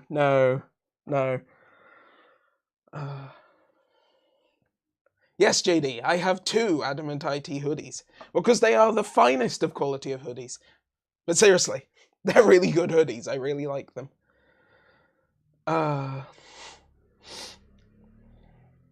See, Sai's going to make a 4th one. I'm just annoyed that Sai's supplier can't do, the 2-tone blue one that Graham's got in the size that, is actually appropriate for me. Because I'm excluded from the nice things. Oh, hi. What nice things do I exclude you from? You don't. Suppliers do. Because I can't get that 2-tone in a size that, is actually appropriate. Oh. Ugh. So I have to be black. Very well. Have you got a HDMI port on your laptop? On this, yes. On the other side? Yes. All right. I also have whatever the lightning bolt ones are. Oh, Thunderbolt. Oh, this has probably got Thunderbolt 2 then, doesn't it? Yeah, it's Thunderbolt 2. The one that no one supports and you can't get anything for. Thunderbolt 2? Yeah. Anything Thunderbolt 3 or should be backwards compatible? Yeah, with an adapter that doesn't exist. What do you mean with an adapter that doesn't exist? I mean, it's the mini DisplayPort connector. The only thing you ever plug into that is mini DisplayPort. It'll also do display, I presume. Port, yes. Will it not do Can I not plug a display into that? Yes. DisplayPort. That's the only thing those connectors are good for. Yeah. Like if you try and buy anything else and you type in Thunderbolt 2, you'll find stuff that costs £800. Well, yeah, that's just how much Thunderbolt costs. Yeah. Right, before you do that, I need to borrow your laptop for a moment. Bolt 2. There you go. Jirelli says, HDMI on a Mac, how premium. Okay, there's an Apple. Oh no, that's Thunderbolt 3. There's a 1-2 HDMI maybe. Anyway, that's not Thunderbolt 2 to HDMI. That's just mini DisplayPort to HDMI. Because that's the only reason why you use that connector. I mean, it does say Thunderbolt 2 there. Yeah, so because it's technically a Thunderbolt 2 port. I can keep going. I'll Is fight this fight. Is Thunderbolt 2 the same as USB-C? Oh boy! Please give me your laptop so I can show off CMI Zappa's widget. Ah, cool. It's phrasing. Anyway, I'm sorry, CMI Zappa. CMI Zappa sent me more things. CMI Zappa, in case you all didn't remember, this is the good dude that sent me the chipmunk gears. So this is the USB widgets. I'll plug in this Type A widget, and when I plug it in, it gives me LEDs, and you can kind of just see them blinking away. We don't have the cam set up, but it's got red lights that indicate power, and a USB, it's got a green LED that flashes whenever there is activity on the USB port. So it tells me that the USB port works, and there is activity on the CPU and stuff like that. So, CMI Zappa just sent me, this is one of his new, I think this is brand new released, right? This is the Chipmunk HDMI tester. So when I plug this into a HDMI port, this one's really cool. I've used it a couple of times already. So I plug this in, and as you can just about see, it's got lots of LEDs on it, which you can't see from here. So bright as well. They are mega bright, and they're double-sided. You can see it. That green is such a good green as well. They're very pretty LEDs. I like that green. Yeah. This is the thing with CMI Zappa. No. This is the thing. You don't need one of these. You don't need one of I these. need those green LEDs though. Yeah. Like, this is the thing with CMI Zappa's stuff. They've got really good quality parts on them. But anyway, so this thing will show up in better detail on a video at some point in the future. But what this is, it's got, once again, it's got the two red LEDs on it that indicate that the thing has power, and that the 5-volt rail on the HDMI port is within spec. Then it's got a blue LED that is labeled EDID. And when the blue LED lights up, it means that the laptop has communicated with it. This pretends to be a monitor. I'm not explaining this very well. It pretends to be a monitor. So when the EDID LED comes on, it means that the laptop has communicated with it and read the EDID and said, I have recognized that there is a monitor connected to this HDMI port. And then the 4 green LEDs are the 4 data pairs to the monitor. So those light up, indicating that there is data communications to this emulated monitor. Oh, that's cool. And they flash when the screen turned off. Yeah. So when this, oh, it's trying to change display. Yeah, it thinks it has a monitor attached to it. That's so yeah. So cool. So this, firstly, it indicates that the HDMI port works, which is cool. But also when you have data communications, and I think also the EDID LED lights up, that also indicates that you have a working CPU, because you can't recognize a monitor without a working CPU. So again, these things are you. Yeah, I'd need to check that. CMI Zappa did send me that. He sent me a cheat sheet that was just like, this is what the LEDs mean, and I've forgotten which one it is. I think you need the working CPU for the EDID. Interesting. That's not done by the display engine. I don't think so. Interesting. I would have CMI thought that Zappa would have been might correct me in a effectively minute. fixed function hardware of the display engine. Yeah.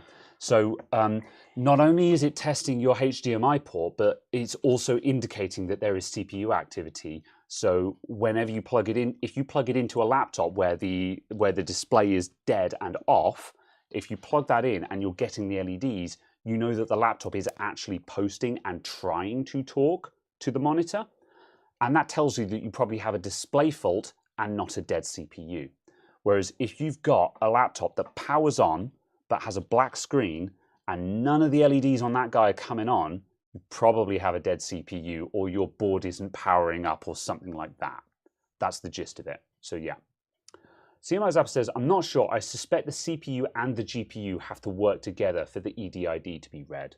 But even still, that still requires silicon activity, which is the bottom line now. How do I get this to tell me what display it thinks this is? I don't know. Does it tell you in display? Yeah, I don't know actually. Caradog is trying to find out what the CMI Zappa HDMI tester appears as, or at least what this laptop thinks it is. Yeah, CMI does it actually read as a like does the monitor have a name? It's in dual display setup. Oh, apparently it's a Dell U2412M. Ah, you fiend! You stole someone's BIOS. I mean, it is the best monitor to steal. I agree. Yeah, yeah. This ain't no Samsung, buddy. You know. Oh, Samsung, please do QC on your monitors, please. Or gets better. You know that Asus that had the really weird fault that I said I don't know what's wrong with this monitor, but there's something wrong with it. Yes. It turns out that was a feature. It was called True Pixel or something like that, and it basically emboldens the pixel, and it was essentially just digital sharpening up at 10,000% kind of thing. It was pretty dire. But yeah, anyway. But yes, this is CMI Zappa's HDMI tester. Available from cmizappa.com, right? Yeah. Yeah.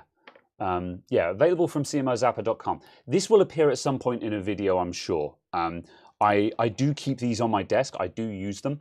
And they will show up in videos, but just as and when the opportunity arises. And I will explain them again there. I can't really do a dedicated video for the HDMI tester. But these things are really cool if you're doing repair work. That's so cool. You stole the EDID ROM, not the BIOS. I did edit the specs. Very well. But yes. But yeah, they are very cool. They're also just really, really good quality LEDs. That's what I like about these things. Like these are premium niche. These are premium niche devices, and they have a price tag to suit that. But also, like, they're really nice. You know, like I said this in my CMI Zappa video when I reviewed the other stuff that CMI Zappa had sent me. That, like, you know, for example, like the BIOS chip breakout board. When you buy one of those from China, it's a cheap PCB. Yeah. It's a cheap and nasty PCB. Whereas the CMI Zappa one, yes, it is kind of expensive for a PCB, but it's a really nice PCB. Yeah. So, and it's, as far as I'm concerned, it's like if you're going to buy nice screwdrivers, you buy Wera.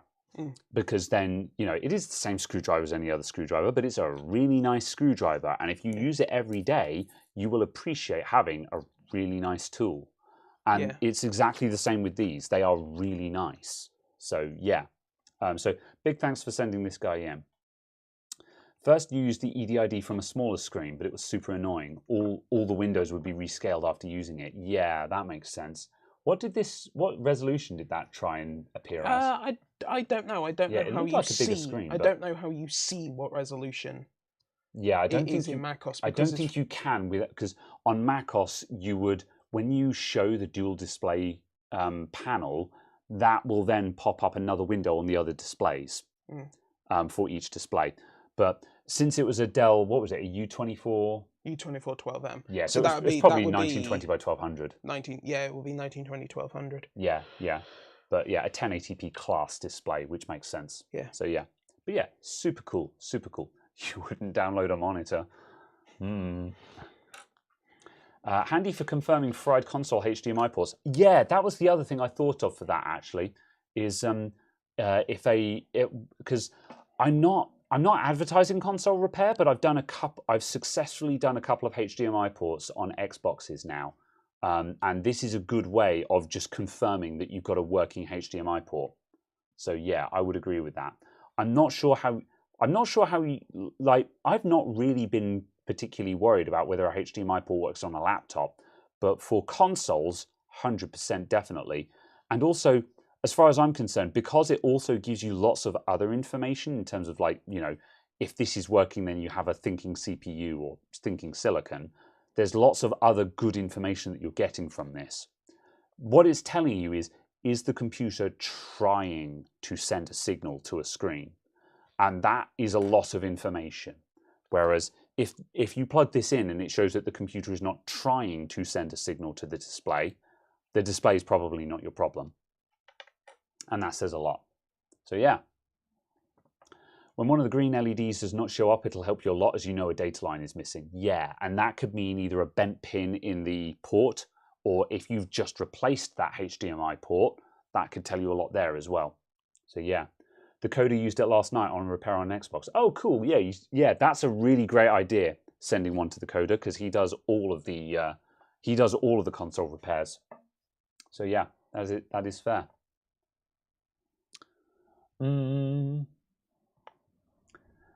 Let's see. Hello, Oran. How's it going? Oran says, have you noticed that Corsair NZXT AIOs are a lot more expensive right now? Like £250 for the 360 mils. Are they? Are they that much? Caradog is very furiously checking something else. I'm gonna check this. I am very much trying to find any Thunderbolt 2 devices, and I'm just like, yes. No one gives a shit about Thunderbolt 2. No one cares. I have Thunderbolt 2. No one cares about Thunderbolt 2.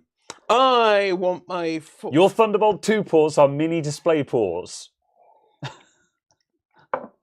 I'll have you know, I have absolutely no problem with mini display ports. I even have the graphics card to prove it. Oh my god, yeah. You've got the mini HDMI on there as well. Yeah, just absolutely. Because, god, that graphics card is just such a middle finger at everyone, isn't it? That GPU is also perfect for the new Samsung Odyssey G9 because it uses mini HDMI, mini DisplayPort. Why does it have mini HDMI on it? Because Samsung. Samsung have to fuck something up on every monitor. Or the G9 Neo, whatever their OLED one is. It's the dead 980. It is a dead 980. I need to talk to Muerto and say, Muerto, you have the things that I need to fix that card. Please send me them. He said he's going to come visit. Good. So he should. I yes. want Muerto to come and visit. Yes, absolutely. Because he's cool. So yeah. Is he doing a thing this weekend? No. Okay. There is a conversation that we will have, but very well, understandable. Good. Moving on. Right. Corsair AIOs H100i Elite with the display for £200. No thanks. Yeah, but it's the display one. Yeah, 160 for the Capellex without the display. Yeah. What the hell? Yeah. Yeah. Who said that AIOs are really expensive? That was O-Run. Yeah, you're not kidding, O-Run. Yeah. Because even the Arctic ones are expensive. Even the basic bitch ones are 150 quid right now. Yeah. Like with the AIO water block, but without the AIO fans. The Deep Cool Castle 240 is 96 quid. Is that a good one? If I remember correctly, that's actually a really good AIO. Yeah. If it's the one I think it is. I don't know which off-brand ones are the good ones. Apparently it's really good for an off-brand one, if that makes sense. Obviously, if you're comparing it to a Corsair H100i Elite Capellex something blah blah blah edition, no, it's not very good. But like, just switch to desktop view just so you guys can see the prices. This is just Amazon UK. I've just searched for Corsair AIO. So 160 quid with the RGB fans. 160 quid for a 360. 150. Is that 280 or is that? That's 120, man. 240s. Yeah, that's a 240. That's the most baby of AIOs. And like, Also, you have a dying fan. Yeah, it's in the thing. Yeah, I'm aware of it. You can get an MSI Mag 360mm for 110. I would not buy that. I hear it's terrible. It's also made by MSI or branded by MSI, and I disagree with giving MSI money. I see. I also disagree with giving Cooler Master money for anything other than cases. Well, I was talking to someone about... We were talking about this last week on the podcast. It was on the podcast. Okay, yeah. I think, about their cases. Or was it? Yeah. Also, apparently, you've done goofed and no one can see anything. Oh. Have I? Yes, because you just showed the background. God damn it. Is it that one? No. Is it that one? No. Is it that one? Yes. Okay. I will now repeat the past 5 minutes of conversation. Look at this Corsair thing for $200. Yeah, what you heard what I said. I'm having more. This is really good, this cider. It's so drinkable. It's also giving me a really good buzz. What percentage is it? It feels like it's about 5. 6. Oh, is it? Okay. Which is really a nice place to be. Like the 7 and 8% ciders, they just demolish me. And I'm just like, I can't words, I'm sorry. Whereas right now, I'm just in a really good place. Yeah. So, yeah.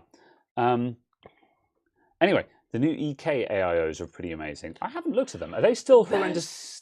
Yeah, there is a new EK. The EK. But Can we apparently stop naming things just letters? Like the EK AIO Elite EIEIO, etc., etc. You know the joke I'm making here. Yeah, I can't remember which one it is. Impulse buying. No, I've done a lot of that this week. Is it the Nucleus? Nucleus. Is that their new one? Can someone confirm if that's the new one I should be looking at? I'm going to search for Nucleus Lux. Because it looks like the RGB on those fans is god tier. Right. Oh, Nucleus CR360 Lux. Yeah, it looks like the RGB on those fans is god tier. I hope that's not Photoshop. I mean, they look like the Vada fans, to be honest. It looks like it's basic. Oh no, those have got a different. That's a different frame. Yeah. That is a new fan. Yeah. However, the RGB, like I've got an EK 360 Elite in the Lianli, and the RGB on that is really nice. Yeah. So like even if they were the Vada fans, I would still say it's really nice. But that's a different frame on that fan. Yeah. So €175. I don't think is bad for the non-RGB, but then €220 for the RGB one. I'm just like, no. $230 for the RGB. Yeah, it's too expensive. That was the problem with the EK Elite. Like the one that I bought. The only reason why I bought that is that I had Amazon US vouchers to spend. Pre-order for €143. That's suddenly a lot better. Is that the non-RGB version? Yeah. Yeah. That's suddenly not bad. That's reasonable. Yeah. Especially as it's EK. Yeah. And I will give EK a pass on being expensive just because their general quality is pretty decent. Also, EK is a luxury brand, if you see what I mean. Yeah.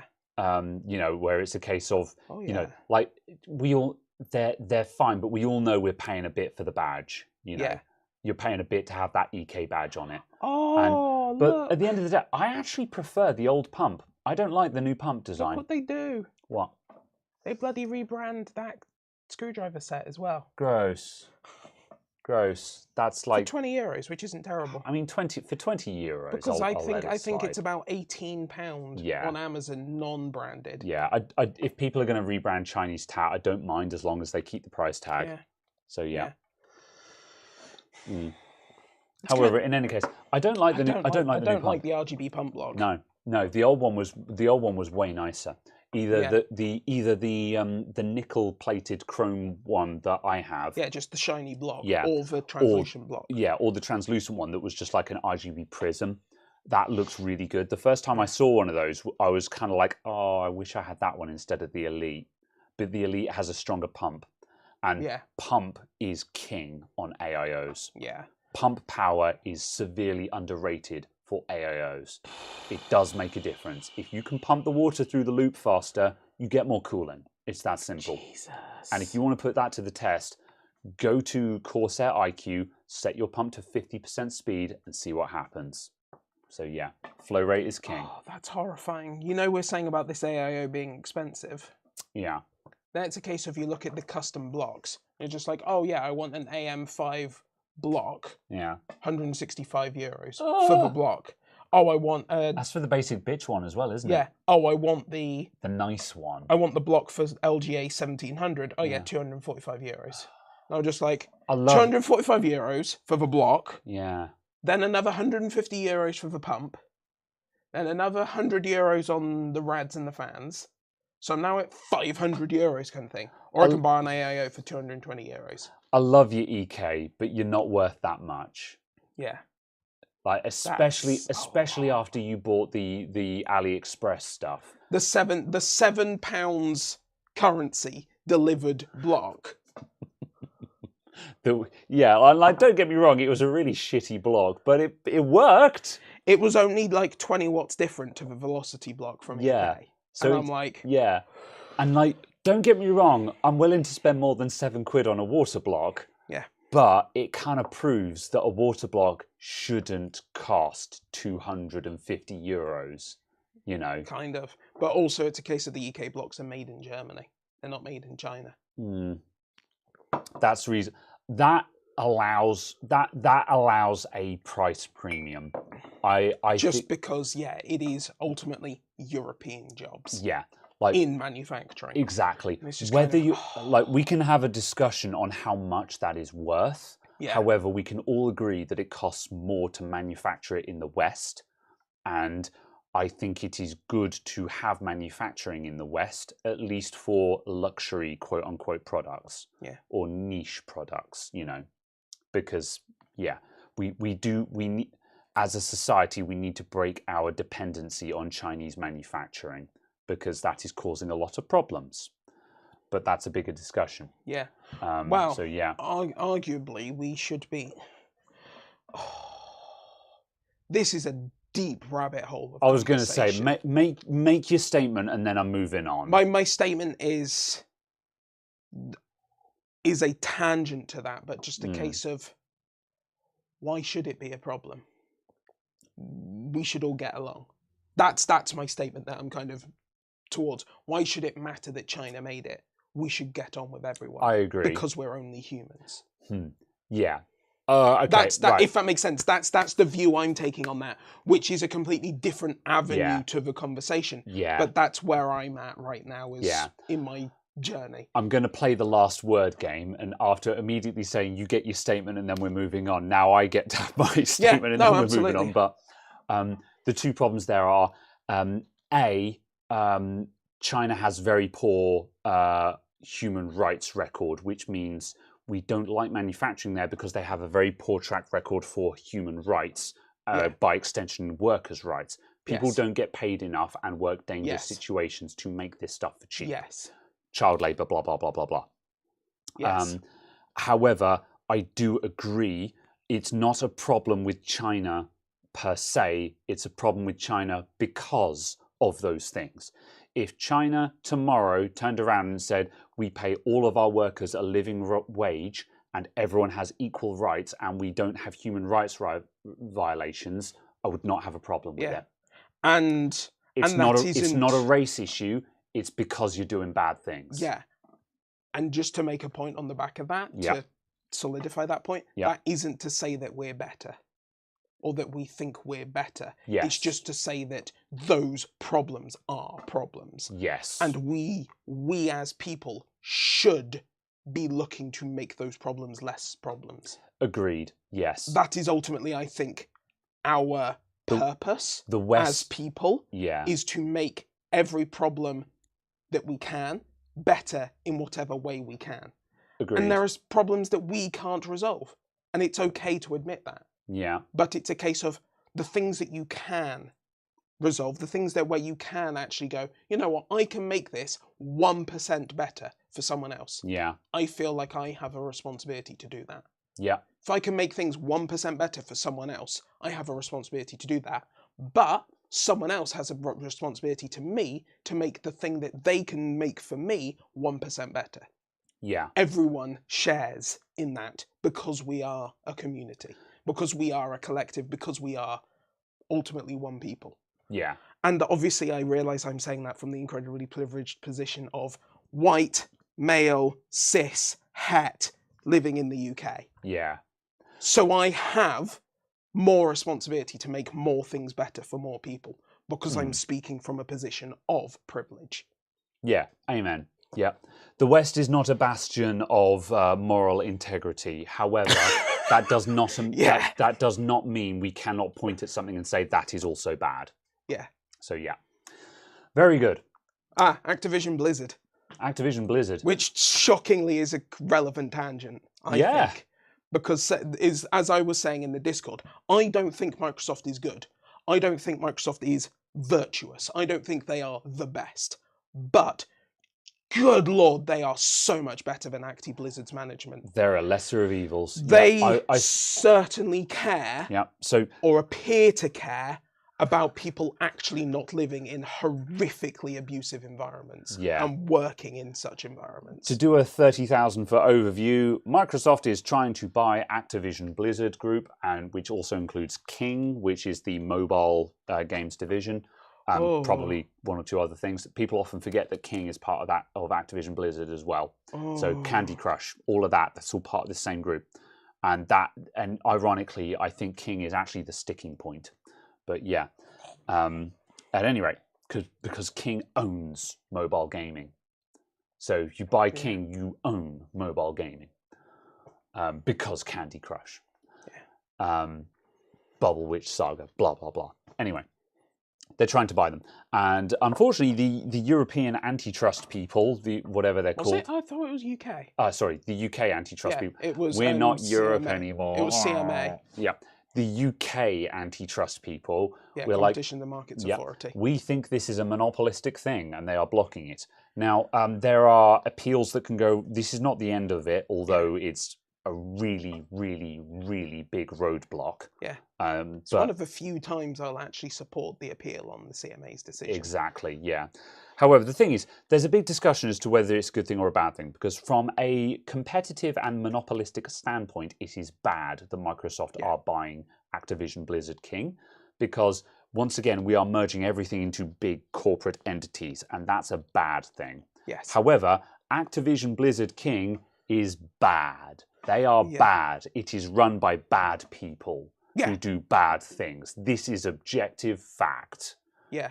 And if Microsoft buy them, there is a strong chance that the bad people in charge of the bad company Activision Blizzard will be ejected from that company, and the company can be healed or made less bad. Yeah.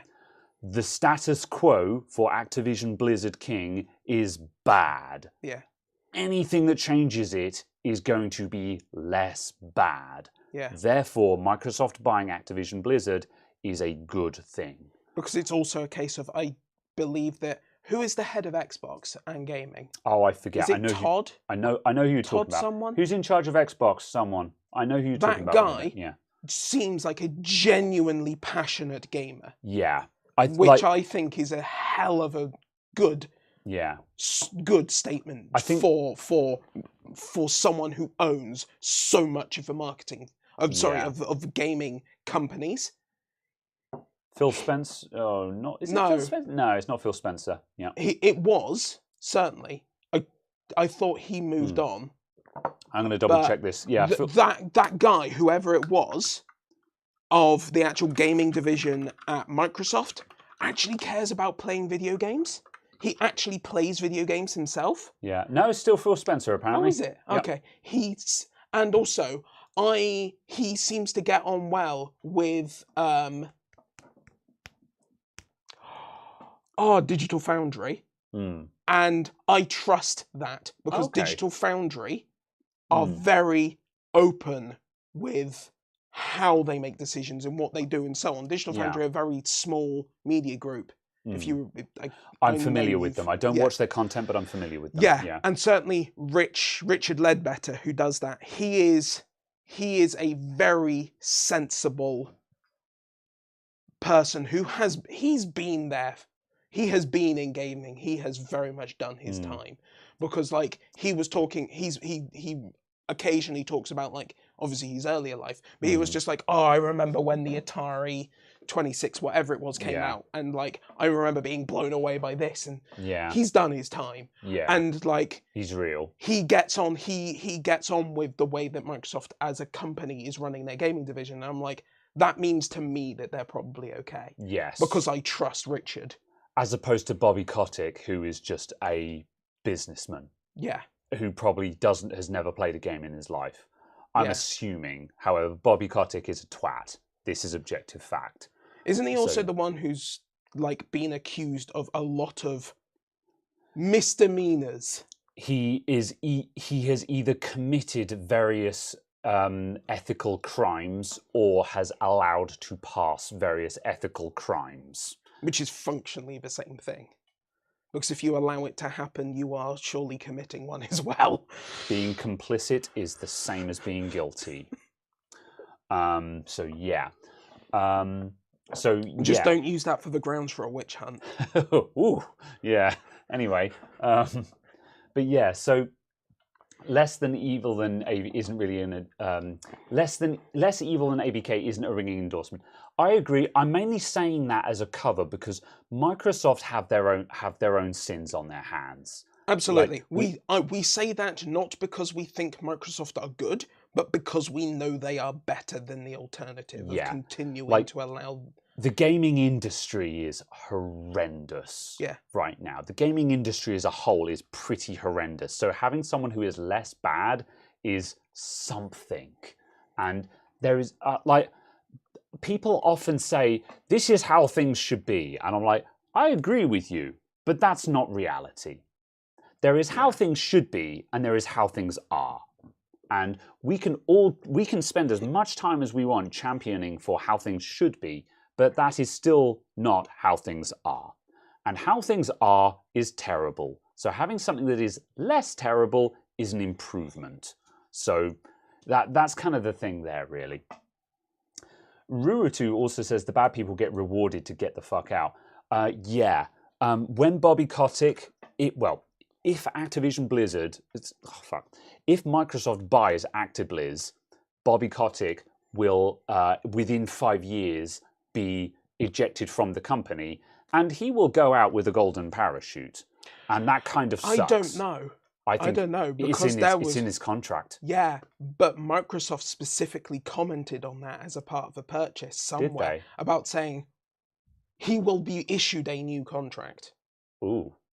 Yeah, there was official statements on the management of Blizzard saying they will be issued new contracts because they will no longer be employed by Blizzard, because we will ensure that Blizzard no longer exists in whatever capacity we can, kind of thing, to make sure their contracts aren't valid. Was kind of the inference. That's very interesting. And I was just like, Jesus Christ, someone's unhappy. Yeah, because to a certain extent, I'm like, well, that requires you to break or otherwise satisfy his original contract, which means he still gets paid. Yeah. However, but the wording that you're aiming for there is someone is saying we will find a way to get rid of him without the golden parachute. Yeah, that was the implication from a couple of comments that were made by Microsoft, and we were just like, if that comes to pass, at the end Jesus, you've screwed up. That's out for blood, that is. At the end of the day, the dude has got enough money to be set for life, so no skin off his teeth. But on the other hand, it would be a wonderful poke in the eye if they can eject him without the golden parachute. It's also an incredible statement of moral intent. Absolutely. And again, if we're talking about Microsoft being slightly less awful, that's a pretty strong foot forward if Microsoft can get rid of Bobby Kotick without giving him a golden parachute. Yeah. That, if Microsoft actually pulled that off, I would be like, you know what, Microsoft? Heckin' kudos. Yeah. Microsoft, like I said, Microsoft are guilty of a lot of things. Microsoft invented the microtransaction. They got a lot of sins on their hands. Yeah. But that does not mean that they can't do good things. Yeah. So it's something to think about. Yeah. So if that is the case and that actually comes to pass, that is a hell of a. DNA Electronics says MS already have 20 studios under it. They don't need more. I agree with you, but again, this is. For me, I'm not fighting for this because yay Microsoft. I'm fighting for this because I want change at Activision Blizzard. Because ActiBliz everyone agrees that ActiBliz are a shadow of their former selves. Blizzard were once upon a time a darling of the game industry. They invented and pioneered some of the most beloved IPs in gaming history. Warcraft, StarCraft, the other things that they did. Warcraft and StarCraft alone are Diablo. Yeah, that's the one I was trying to think of. Warcraft, StarCraft, Diablo. These are big IPs. And at the moment, they belong to ActiBliz, which everyone can agree are one of the worst people in the industry. Anything that changes that is a good thing. So it's like, I don't agree with mergers to big things. I want smaller groups. I want smaller groups and smaller games. One of the problems with the gaming industry is everyone's just like, oh, well, it costs $2 billion to make a game these days. I'm like, maybe it shouldn't. Maybe you should just make cheaper games, and consumers should just stop setting their expectations at Hollywood movie levels, because that's not what makes a game good. Wow, it was the perfect example. Absolute prime example you're saying about Hollywood level. The budget of Interstellar, a film about going to space, was Oh, I know where this is Double going. the budget Yeah. of India's Mars missions. Oh no. It costs more to make a film about going to space than it did to go to space. Yeah, Yeah. kind of thing. And I'm just like, there's so many things in life like that where I'm just like, but how? But why? Yeah. And just, oh, I don't know. Again, I'm not an expert. I don't know about these things, so I Yeah. don't provide commentary. But it seems like the lay person from the outside, I'm just like, but how? But how have we got to this point? Yeah. So yeah. Yeah. Kotick isn't the only bad one at Activision. Absolutely, I agree. However, he is the poster child of it. He is at the top. Bobby Kotick has the power to make Activision Blizzard not terrible anytime he wants, and he chooses not to. So yeah. Just because MS are good today doesn't mean they will be tomorrow. This is true. However, we're into the realms of speculation. But it's also a case of if someone was bad yesterday and is bad today, the inference is they'll be bad tomorrow. If someone was bad yesterday and good today, the inference is they're likely to be less bad than they were yesterday. If someone does a single good thing or does something that results in a good thing, that behavior should be rewarded. If the outcome is good, reward it. That is the only thing that we can reasonably rely on. Otherwise, we're just speculating. So I agree with you. Like I've said a couple of times, Microsoft are not saints, but sometimes, well, certainly within the gaming industry, it really is lesser of evils. So yeah. Why are you about a golden parachute? He's getting paid for his shares anyway. That is the golden parachute to an extent. Well, I mean, yeah, even if we get... Yeah, so the golden parachute is obviously severance pay and stuff like that. Even if he doesn't get severance pay, he still has his shares in the company. I don't think they can't screw him out of those. So, but like I say, Bobby Kotick will be fine, which sucks. I wish only ill of Bobby Kotick, but by the same token, at least if you can give him a kick in the nuts on his way out, you know. Sure. Also, if you can slam the door in his ass on the way out, it's a moral victory, even if it isn't a practical victory. But it's also a case of even if Microsoft show intent by minimizing payout, they're still, whilst obviously that's a good business decision for them as well. Yeah. If they're also going to the extent of it costs them more money, but the person gets less. That shows an intention. If they spend 10 million in legal fees to avoid paying someone a 5 million severance package, that shows a declaration of intent, and that shows a level of moral integrity of this is something that we will not stand for, and we will pay money to stand for that. You know, so I don't know. I feel like that's a statement that obviously you have to have money to be able to stand by that. Yeah, and that gets into an entirely different conversation. Yeah. But it is a case of, you know, if your values are only values in fair weather, they aren't really values. Yeah. Kind of comment, and it's just kind of Yeah. Let's see. Where are Codemasters? I don't know. Who owns Codemasters at the moment? Can you Google that? Because that's vaguely interesting. Because Codemasters is still making dirt, right? Who are Codemasters got bought by not Polyphonic. I don't know. Look it up. I'm going to reach out. And then they ended up at EA, I think. Oh, really? Oh, that's a bummer. That's a shame. Oh, Reliance Entertainment and then Electronic Arts. Oh, yeah. Yeah, fair enough. Yeah. So yeah, they're not independent. That's a bummer because they've obviously because they own like at least dirt. Codemasters are still relevant. All the original people have left Blizzard. This is true, which means, you know, I think that's one of the reasons why no one is really grieving for Blizzard at this point, because one way or the other, they are not the company they used to be. But I think that is just simply because the damage is just too deep now. But it would be wonderful if ActiBliz came under new management, new life could be pumped into a corporation like Blizzard, you know. Because at the end of the day, this is the thing, is that Blizzard still own beloved IPs. That would be, you know, it would be a shame. So, yeah. So yes.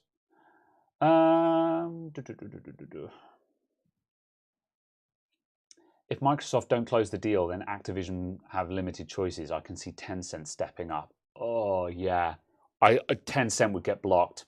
They wouldn't like if Microsoft can't buy ActiBliz, then Tencent definitely can't. Yeah. Because they're Chinese. Like that would become political at that point. Like at the moment, it wouldn't pass in China. No. Sorry, it wouldn't pass in the US. Yeah, exactly. Like it would probably pass in the UK. Yeah. Like on a kind of political viewpoint. Yeah, it would the pass. UK block But CMA, of the UK block of the merger is a big roadblock because the CMA are not famous for appeals. For turning. Yeah, there has not. I don't think they've ever done a successful appeal. Yeah. So that's why I say this is a big roadblock. However, if the US oppose something, then you're dead in the water. You know. Like shutting out the UK market would suck, but that might be something that Microsoft could bear somehow. But yeah, Tencent it wouldn't pull off. So yeah.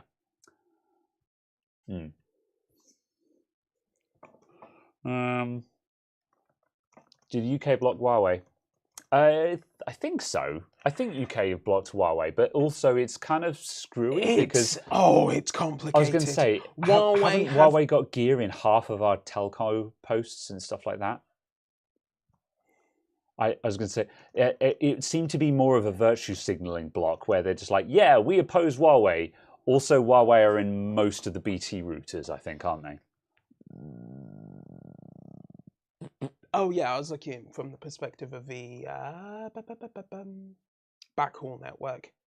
Both. But yeah, on the backhaul network, as far as where ISPs have been given until 2026 to replace it all with Nokia Ericsson gear. Oh, interesting. So yeah, we have got Huawei in most of our infrastructure, but they have been told to replace it. Yeah, as far as I'm aware, it was until 2026. And I was just like, replace it with Honor. So yeah. Because Honor aren't blocks, are they?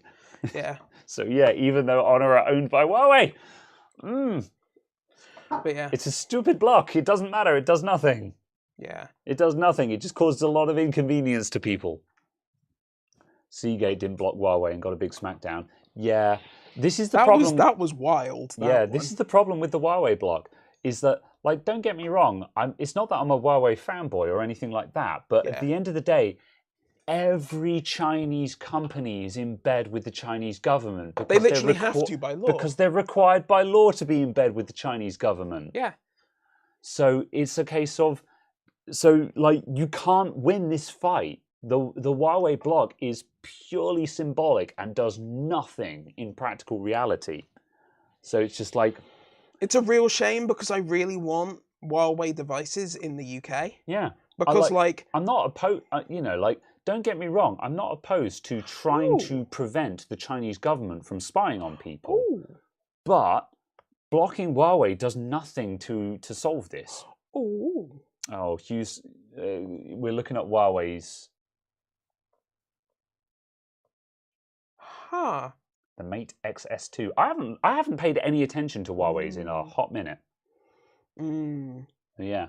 Yeah, Steve Higgins just said Huawei's Android phones are getting seriously good too.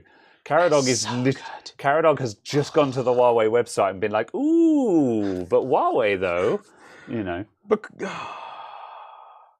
I had a Mate 10, a Mate 20, and then I had a Mate 10 and then a 20X, I think it was.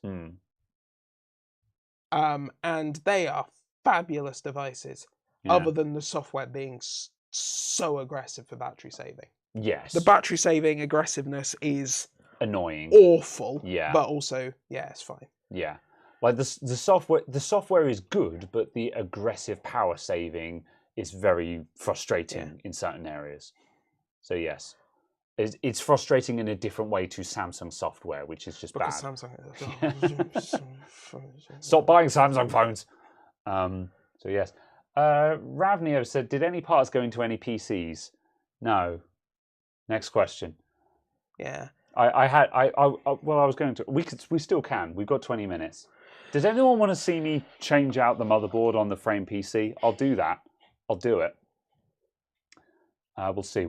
I think we're going to go to the. We're probably going to go to the 3-hour marker. Like a product I wish was cheaper. The Huawei Watch Buds Black. That's a stylish looking watch. Right? Is that a screen? Yeah. Am I looking at a screen? Yeah. Okay. Yeah. Yeah. Wait, what? It's a smartwatch with earbuds in, hence the buds. Yep. So your earbuds can be stored in your watch. That's really good. I'm not gonna lie, like, that's pretty good. Right? That's actual innovation. That's Hollywood stuff right there. You open your watch and put your earbuds in. And they will be paired to both your watch and your phone. Riddle me this. If you wear your watch on your left wrist, Yes. like a normal person, you open it, you take the right one out, how do you put the left one in? You have to take it out and then pick it up and then put it in your left ear. Do you not just do? But that's on your left wrist. How are you going to? Do you not just do that? Oh, I see. You're talking about being able to use your right hand to go to your left ear. Yeah. Do you not? No, just... I can't do that. No, that's strange and weird. If you put it in, it'll feel weird. It won't work. Do you know Simpsons memes? There was a moment in The Simpsons where Homer Simpson was in an interview talking to a chap, and he said, "I can tell the difference between I can't believe it's not butter and regular butter." And the guy who's interviewing him goes, "No, you can't, Mr. Simpson. No one can." And this is my moment now where I'm just like, you're saying I can put an earbud in my left ear with my right hand. I'm like, no, you can't. No one can do that. That is my declaration. Oh, that's the right one. The right one won't go in my left ear. Yeah. All right. Your watch will be thick. I don't know. It doesn't look... I agree. It should be thick, but it doesn't look thick. Has it got dimensions? How thick is that? Let's see. I'm back scrolling a little bit. P20 Pro here. My old phone was a P20. I was a fan of it. Are they better than Pixel phones? No. Yeah, Pixel is just such a good package. The reason I say that is just why because I run Pixel now. Just stock Android for me. Stock Android life. That's the reason why I love the Pixel. The stock Android experience is wonderful. Back from breakfast and shopping. What's up, Lead Farmer? How you doing? Interesting. Apparently they're saying it'll last 3 days. 3 days of battery life. I was like, that's pretty impressive. good for it. Yeah. Like I said in today's video where I'm taking apart the MacBook, I did a little bit of a segment where I was talking about smartwatches because I've got my Honor Band 5C, I think this is, my Honor Band 5C. It's a fitness band. However, the reason why I bought this is because this can display notifications from my phone. So when I get a message on my phone, wow, it's that good, is it, that you've walked away? I require the calipers or a ruler. Just because I need to think the calipers are somewhere on the bench. That's where they should be, is somewhere. So on a Band 5C, the reason why I wear this is it displays notifications from my phone. So when I feel my phone buzz, or if I hear it buzz, or if I hear it ping across the room, I can look at my watch and go, that is not something I need to worry about, and carry on with what I'm doing. Or I can look at it and say, this is something I need to respond to, and I'll go and get my phone and respond to the thing. That is what I want my smartwatch to achieve for me. This is no longer achieving that for me because of various reasons. So I'm looking for a replacement, but I don't want a smartwatch that costs $300, and I don't want a smartwatch that I have to recharge every night. So I'm going to come back to the chat in a minute, but Caradog needs the calipers and he can't find them. So I cannot easily spot them. Yeah. I am failing. There they are. Ah. You're blind. Yes. Okay, Caradog is measuring the thickness of his smartwatch. What smartwatch is that? Galaxy Watch 4 44 Undo the screw on millimeter. top if it's stiff. Ah, there we go. There you go. Yes, the Galaxy Watch 4 44 millimeter. 3 days if you never look at it, maybe.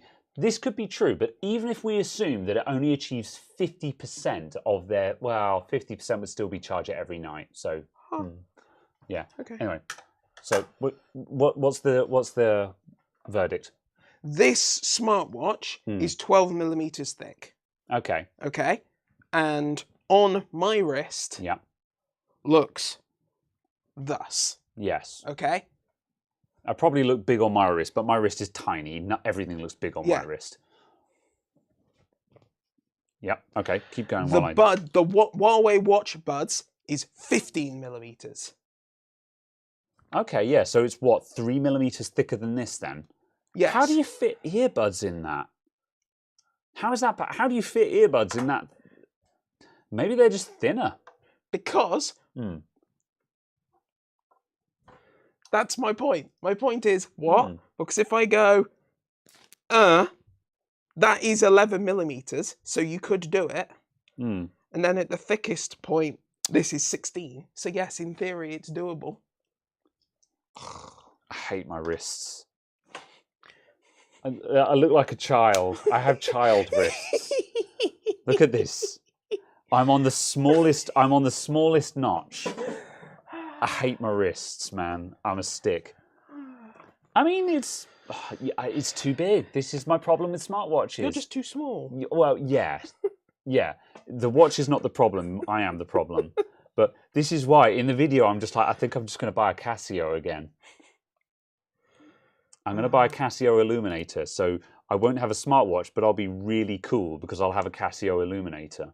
And I can tell people all about my Casio wristwatch and why it's better than theirs. Oh my lord. Huawei make a £700 watch. No. I mean, if you're talking about luxury watches, £700 is tame, isn't it? Oh, yeah, absolutely. That's the thing. I mean, my day job is dealing with, 15, 20, 45,000 pound Rolexes. Yeah. However, like for me, I'm just like, that's dumb. What do you do if you dink it on a door handle? Cry. Yeah. That's it, because you're going to dink it on a door handle. Now and then you're going to reach for a door handle and go bonk with your watch. And what are you going to do when that happens with your 20 grand Rolex? Yeah. Luxury watches are stupid. This has always been my problem with smartwatches and why I'm afraid to buy a proper smartwatch. Well, yeah, because but I'm these going are to like dink it on a door handle. 160 quid. 160. That's not bad. That's a lot cheaper than I thought it would be. Yeah. I mean, I would say for you, what you want is the Huawei Watch Fit Mini, because it's like 90 quid or something. Yeah. Or if you get the non-mini version, it's £45. Sure. I want whatever it is. It needs to be compatible with whatever Google's idea of a smartwatch is, because the problem is, my problem with this is that it's not compatible with notifications properly now. So compatibility is king for me. Why not? Well, does it not support the notification? Yeah, the state I'm now in is when I get a notification, it will appear on the watch. However, if I read it on the phone, or it is cleared on the phone, it is not cleared from the device, and the device can only store up to 10 messages. So I have to manually clear notifications on the watch frequently. Can you send me a message on Discord so it pops up as a notification? Sure. Actually, hold on 2 seconds. Let me close Discord. Right, that should forcibly pop up on my watch. I'll have a look at chat in a minute, everyone. I'm sorry. Just because I need to... Where are you? Find a conversation. I was going to say, I was about there. Look, I can't see. Message. I've sent you a notification. Excellent. When that comes through, I'll then check what happens when I clear it on my phone. So yeah, the problem I have is that if I clear it on the phone, it doesn't clear from the watch. So the watch gets clogged up and I have to frequently go into the watch and go clear all messages, which is a nuisance. Yes. And so therefore, most of the time I haven't done that, and thus the watch is not receiving new notifications because it is full of the 10 notifications it can store. Oh, I see. So it's a pain in the ass. Yeah. Yeah. Yeah. That includes alarms and stuff like that, any notifications. Oh, I see. So as a result of that, I'm finding myself not using it. In addition to that, I also wanted it to have media controls. So like if I'm driving my car and I want to change songs or something, I can just be like, boop, on my watch, you know. And the media controls have always been squicky. So yeah, again, just doesn't work very well.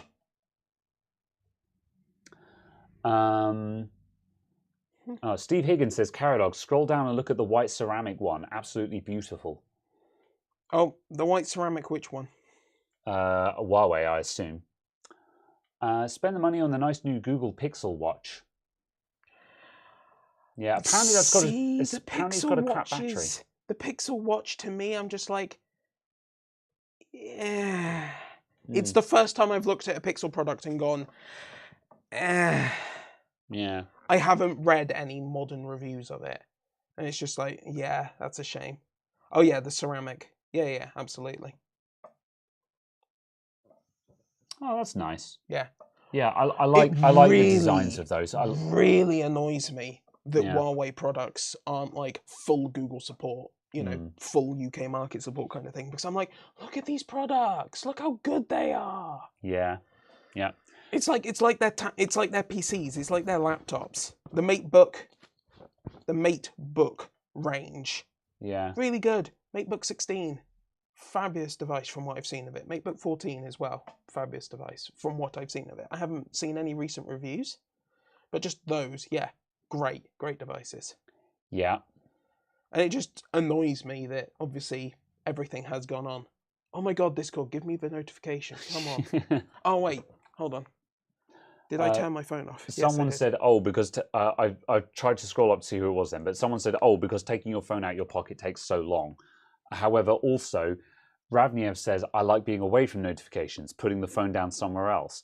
This is kind of my point, is having notifications on your watch gives you that middle ground, because it means you're not every time your phone buzzes, you're not instantly having to go like, oh, what is it? You're not having to immediately go, oh, what is it, kind of thing. You're not tied to your phone. I mean, you also don't have to do that anyway, but... True, but also it gives you that option of actually looking at it and going, this is something I don't need to worry about. Yeah. Because that's the thing, like, if my mother is calling me, that's a phone call that I want to take. Yeah. However, if I look at my watch and it's a number I don't recognize, I can be like, cool, I don't care. Yeah. And I don't have to either walk across the room to pick up my phone where I left it on the bench, or go like, oh, who's calling me, kind of thing. Yeah. You know, I can look and go, oh, that's my mum. Yeah, I'll take that call. Yeah. Or I can be like, I don't care, and carry on with what I'm doing. Yeah. That's what I want, is the ability to be able to judge whether it's something that requires my attention or not. Because some things do require my attention, and I want to be available at someone's beck and call. Yeah. However, there are other things where where it's a case of, you know, if my phone starts ringing and I'm just like, oh, I'm making a coffee, run across the room to get to the phone before it stops ringing, and oh, it was a junk call, or oh, it was someone who's not important and I can get back to them, kind of thing, you know. So yeah. Someone whose call is not important. Well, yeah. You know. To avoid starting to rank people based on their value and importance.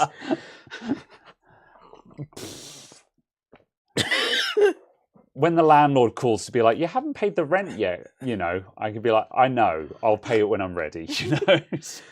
But to go back to what we're saying about notifications, so the notification has cleared off of my watch. Yeah. Because when it comes in live as a conversation, it will actually show up on the display and give me the messages in the conversation. Yeah. So because you read it on the display, it's marked it as read. No, I haven't done it because it is timed out.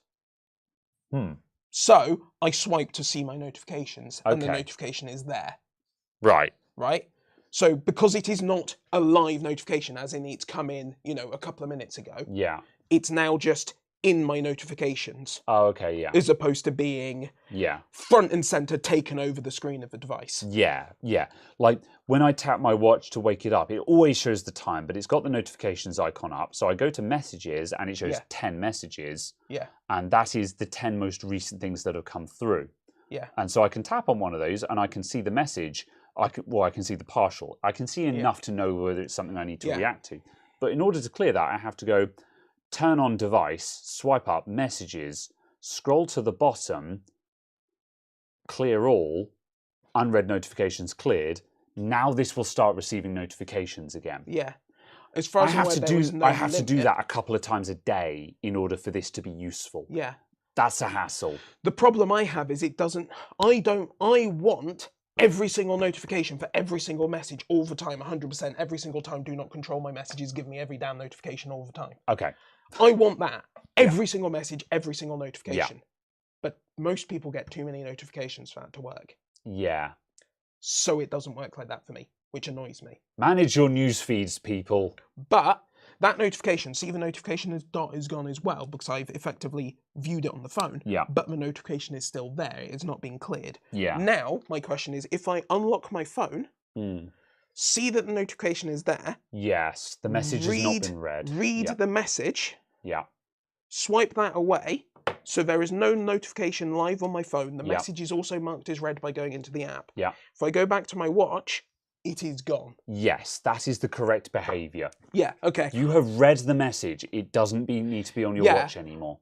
I was uncertain as to whether it cleared it on the watch. Yeah. I couldn't remember because I know I've been in situations where I've replied to messages, but the notification's still been on here. That would be an erroneous situation. But I think it's because I've replied to a message as my watch was notifying, and I've like replied from the notification shade. Yeah, if you and stuff, and I've done squicky things to like mess up where it thinks the notification is. One thing I've noticed about Android is that if you bring down your notifications and there is a message and you reply within notifications, it still doesn't mark the message as read, which is really. I've not found that. I found it marks the message is read, but the notification stays there. Sure, same thing. There is still a notification. You know, even though if you've replied to it, it's a case of, well, this doesn't need to be a notification anymore because you've replied to it, so you know. So it should clear the notification, but it does also, not. Can you see the problem with the name at the top of this conversation, but the people who the messages are between? Oh yeah, what the hell? How did that happen? Caradog has showed me a DM conversation with someone else that has my name at the top of it. Your phone is haunted. I'm going back to the chat. Hello, Matt. How you doing? Yeah, we're going for another couple of. Yeah, we've got 5 minutes, and then we're going to wrap up because there's a lot of waffle at the moment, and personally, I think it's good waffle. It's waffle and rant. I hope you are entertained. However, also we're coming up to the 3-hour marker, so that's that. Stormy says, I got my son a cheap Oppo watch from CEX. Set it up so we can see his blood sugars on watch and linked to my watch via the cloud so I can keep an eye on it too. That's a that's a really cool thing. Yeah, use case for diabetics. Yeah. Yeah, that's absolutely. great. My watch has the ability to do constant monitoring. I don't have that on because I don't require it, but it does have that ability. Yeah, but I have every single monitoring feature that this watch offers turned on to constant and all the time. Yeah. And not in battery saving mode, I will get 36-ish hours. Yeah, that's fair enough. So I will charge, say, 9 a.m. Monday morning, and then I'll need to charge lunchtime Tuesday. Yeah. Which I think is entirely fine, not in battery saving mode, with literally every monitoring feature on. Yeah. If I put it into battery saving mode, I will go to Wednesday evening. Yeah.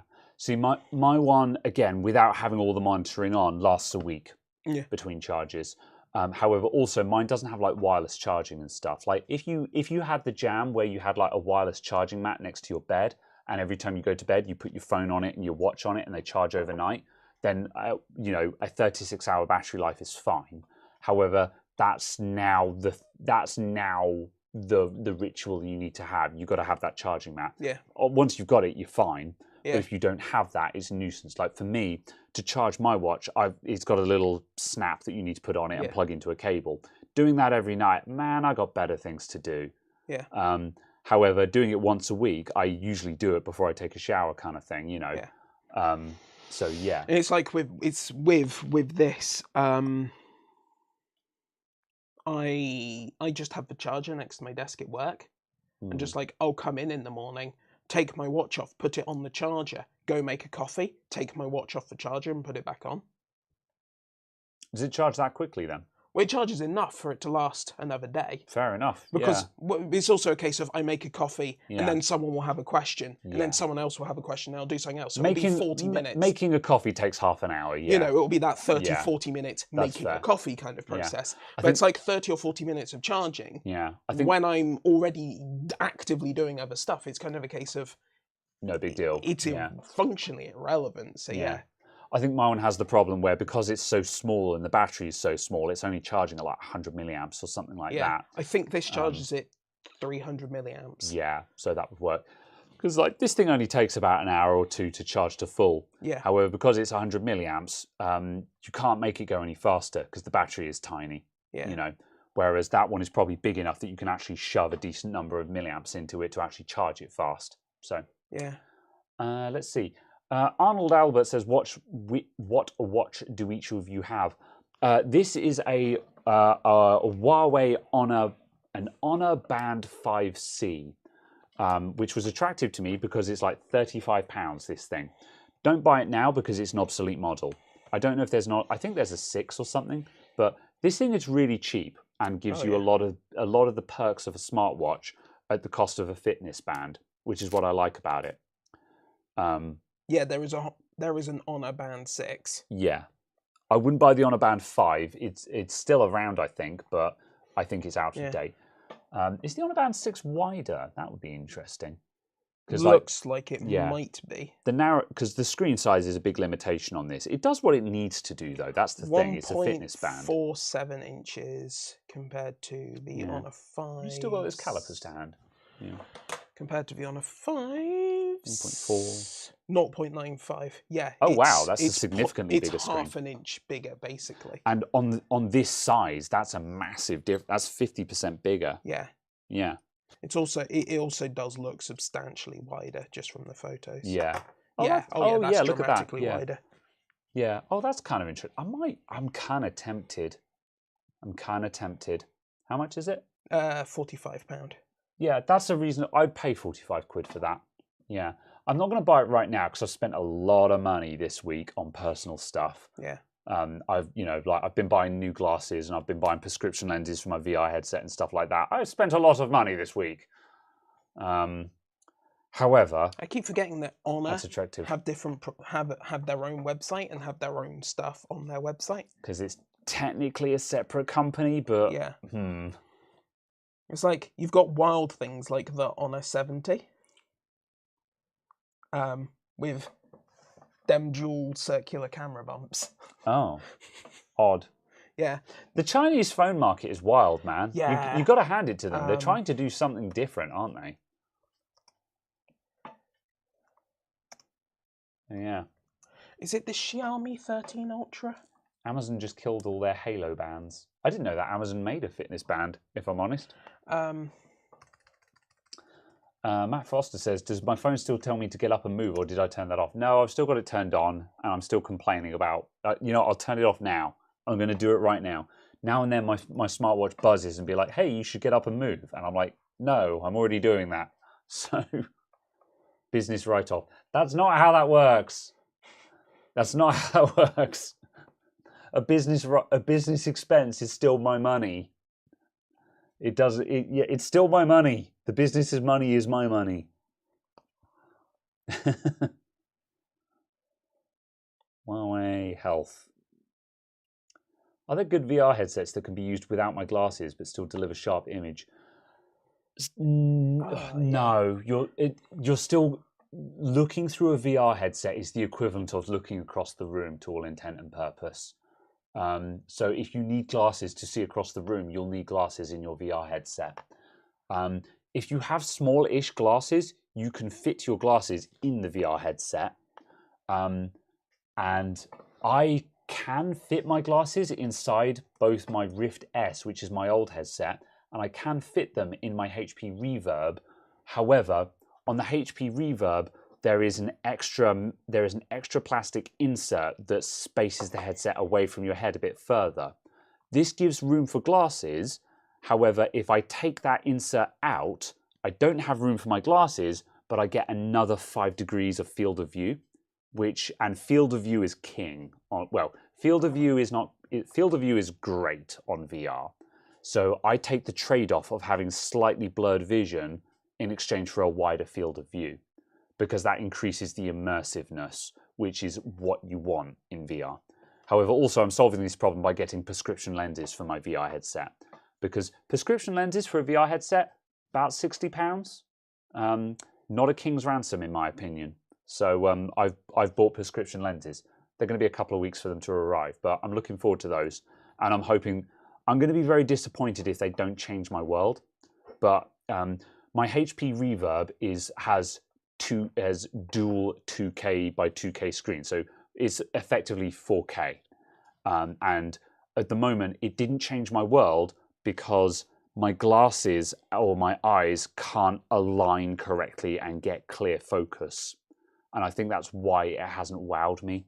The field of view is great, but the focus is just... The limitation of the Rift S was the resolution. The limitation of the Reverb is my glasses. I think if I get prescription lenses, I'm going to put it on and be like, oh, wow, now that's incredible.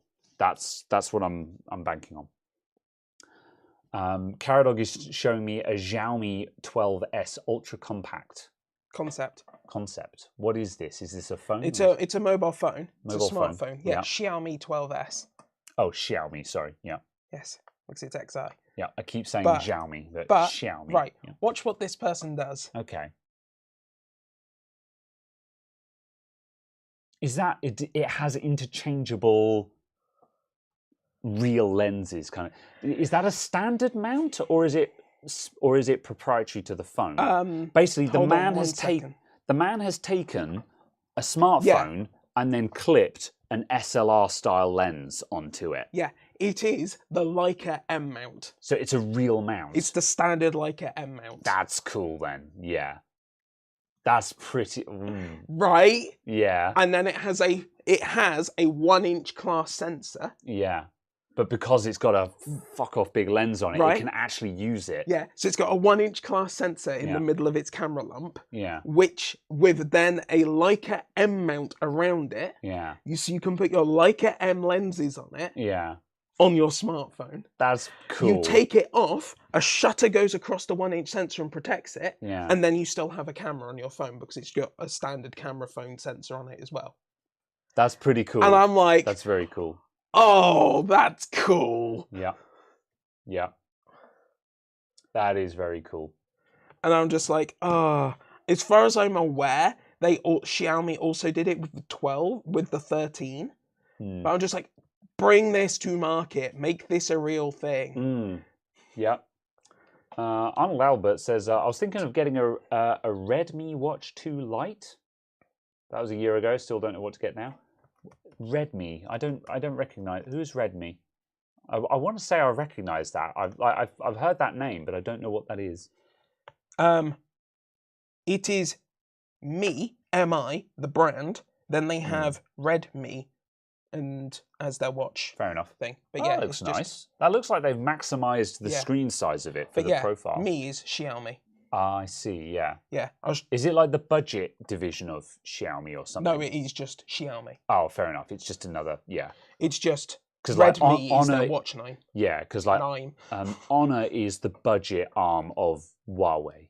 That's what I was thinking about. Yeah, Redmi Watch 2 Lite. It looks nice, yeah. How much is it? I like Xiaomi stuff. It's 50 quid. Oh yeah, so that's very comparable. That is a competitor to the Huawei then, yeah. Yeah. Yeah.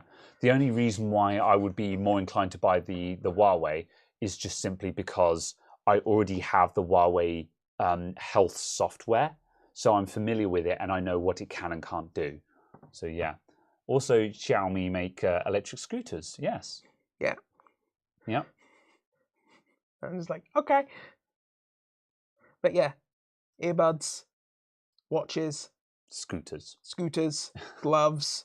Do they make electric gloves? Are they heated gloves? Screens, monitors, hair dryers. Sure. Scales. Yep. Yep. Power banks. It's just like, okay. And then there's there's that rebranded screwdriver set. Yeah. Oh, Scotty Doggy says that's getting filled with pocket lint in no time. Do you mean like the smartphone with the Leica M mount on it? I hope the shutter is good. However, that would be really, really, really funny if your Leica M-mount just got filled with pocket lint. I have the struggle is real. The struggle is real. Sai says he's enjoyed this conversation in English. Are you trying to end the show, Sai? Is that what you're trying to do? Are you trying to end us? Yeah. Are you the producer now, and you're screaming in our ears, "Wrap it up, guys! It's time to end," kind of thing? Do they make an air fryer? That's the real question. Ravniev coming in with the real talk. Bluetooth kettle.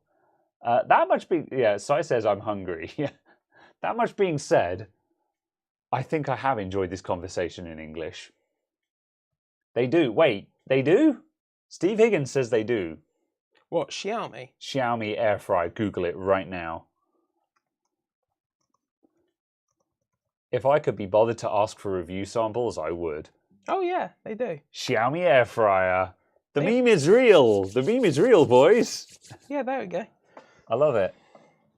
It's well priced. Is that Amazon UK? Wow. I see.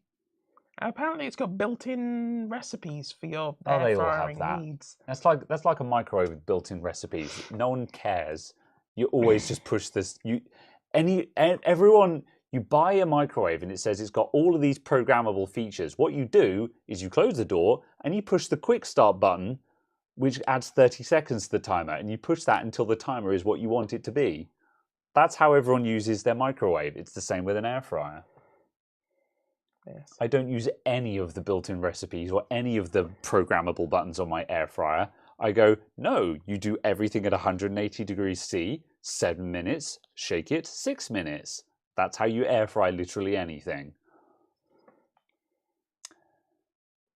I have enjoyed this conversation in English. Wait, it has a ferment option. A ferment? What are you making? What are you making bootleg in this now? You can ferment vegetables in it, apparently. What is fermented vegetables? I don't know. But yes, apparently you can make yogurt. Okay. You could, apparently they're telling you to bake a cake in there. You can do that. But yeah. Also, apparently it's got an option for 24-hour charging time. Parsnip jam, says Scotty Doggy. I support your jam, Scotty. I've enjoyed this conversation in English. Absolutely. Thank you everyone for tuning in. We are leaving. We are leaving immediately. This has been a ride. Yep. Link to the Discord. Join the Discord, and sometimes I talk there. Yeah, you've even sent messages in the past week. No, I talk. I try to keep up with the exclusive chat. If you're in the exclusive chat room, then you're far more likely to get a hold of me. I do read the Discord. That was unfair. I'm just making jokes. But I'm going before I incriminate myself further. Thank you for tuning in, everyone. I've enjoyed this conversation in English. Thank you for being here. Thank you for the super chats. Thank you for the subscribers. Thank you for spending your time with us. We'll be back next week with something else. Maybe because it's Coronation Weekend next weekend, isn't it? I don't know. And I might be somewhere else. I don't know.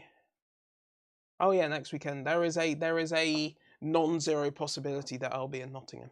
Very well. We might be here next weekend. Because it's Coronation Weekend, there's a new king or something. I don't know and I don't care. No, let's not go there. We may or may not be here. Stay tuned. I will schedule the thing as soon as I know if it's happening. Thank you for tuning in. We are good. We are Google. We are Google. Thank you, everyone. Goodbye. Goodbye. Ta-ra. Thank you for being here. Auf Wiedersehen.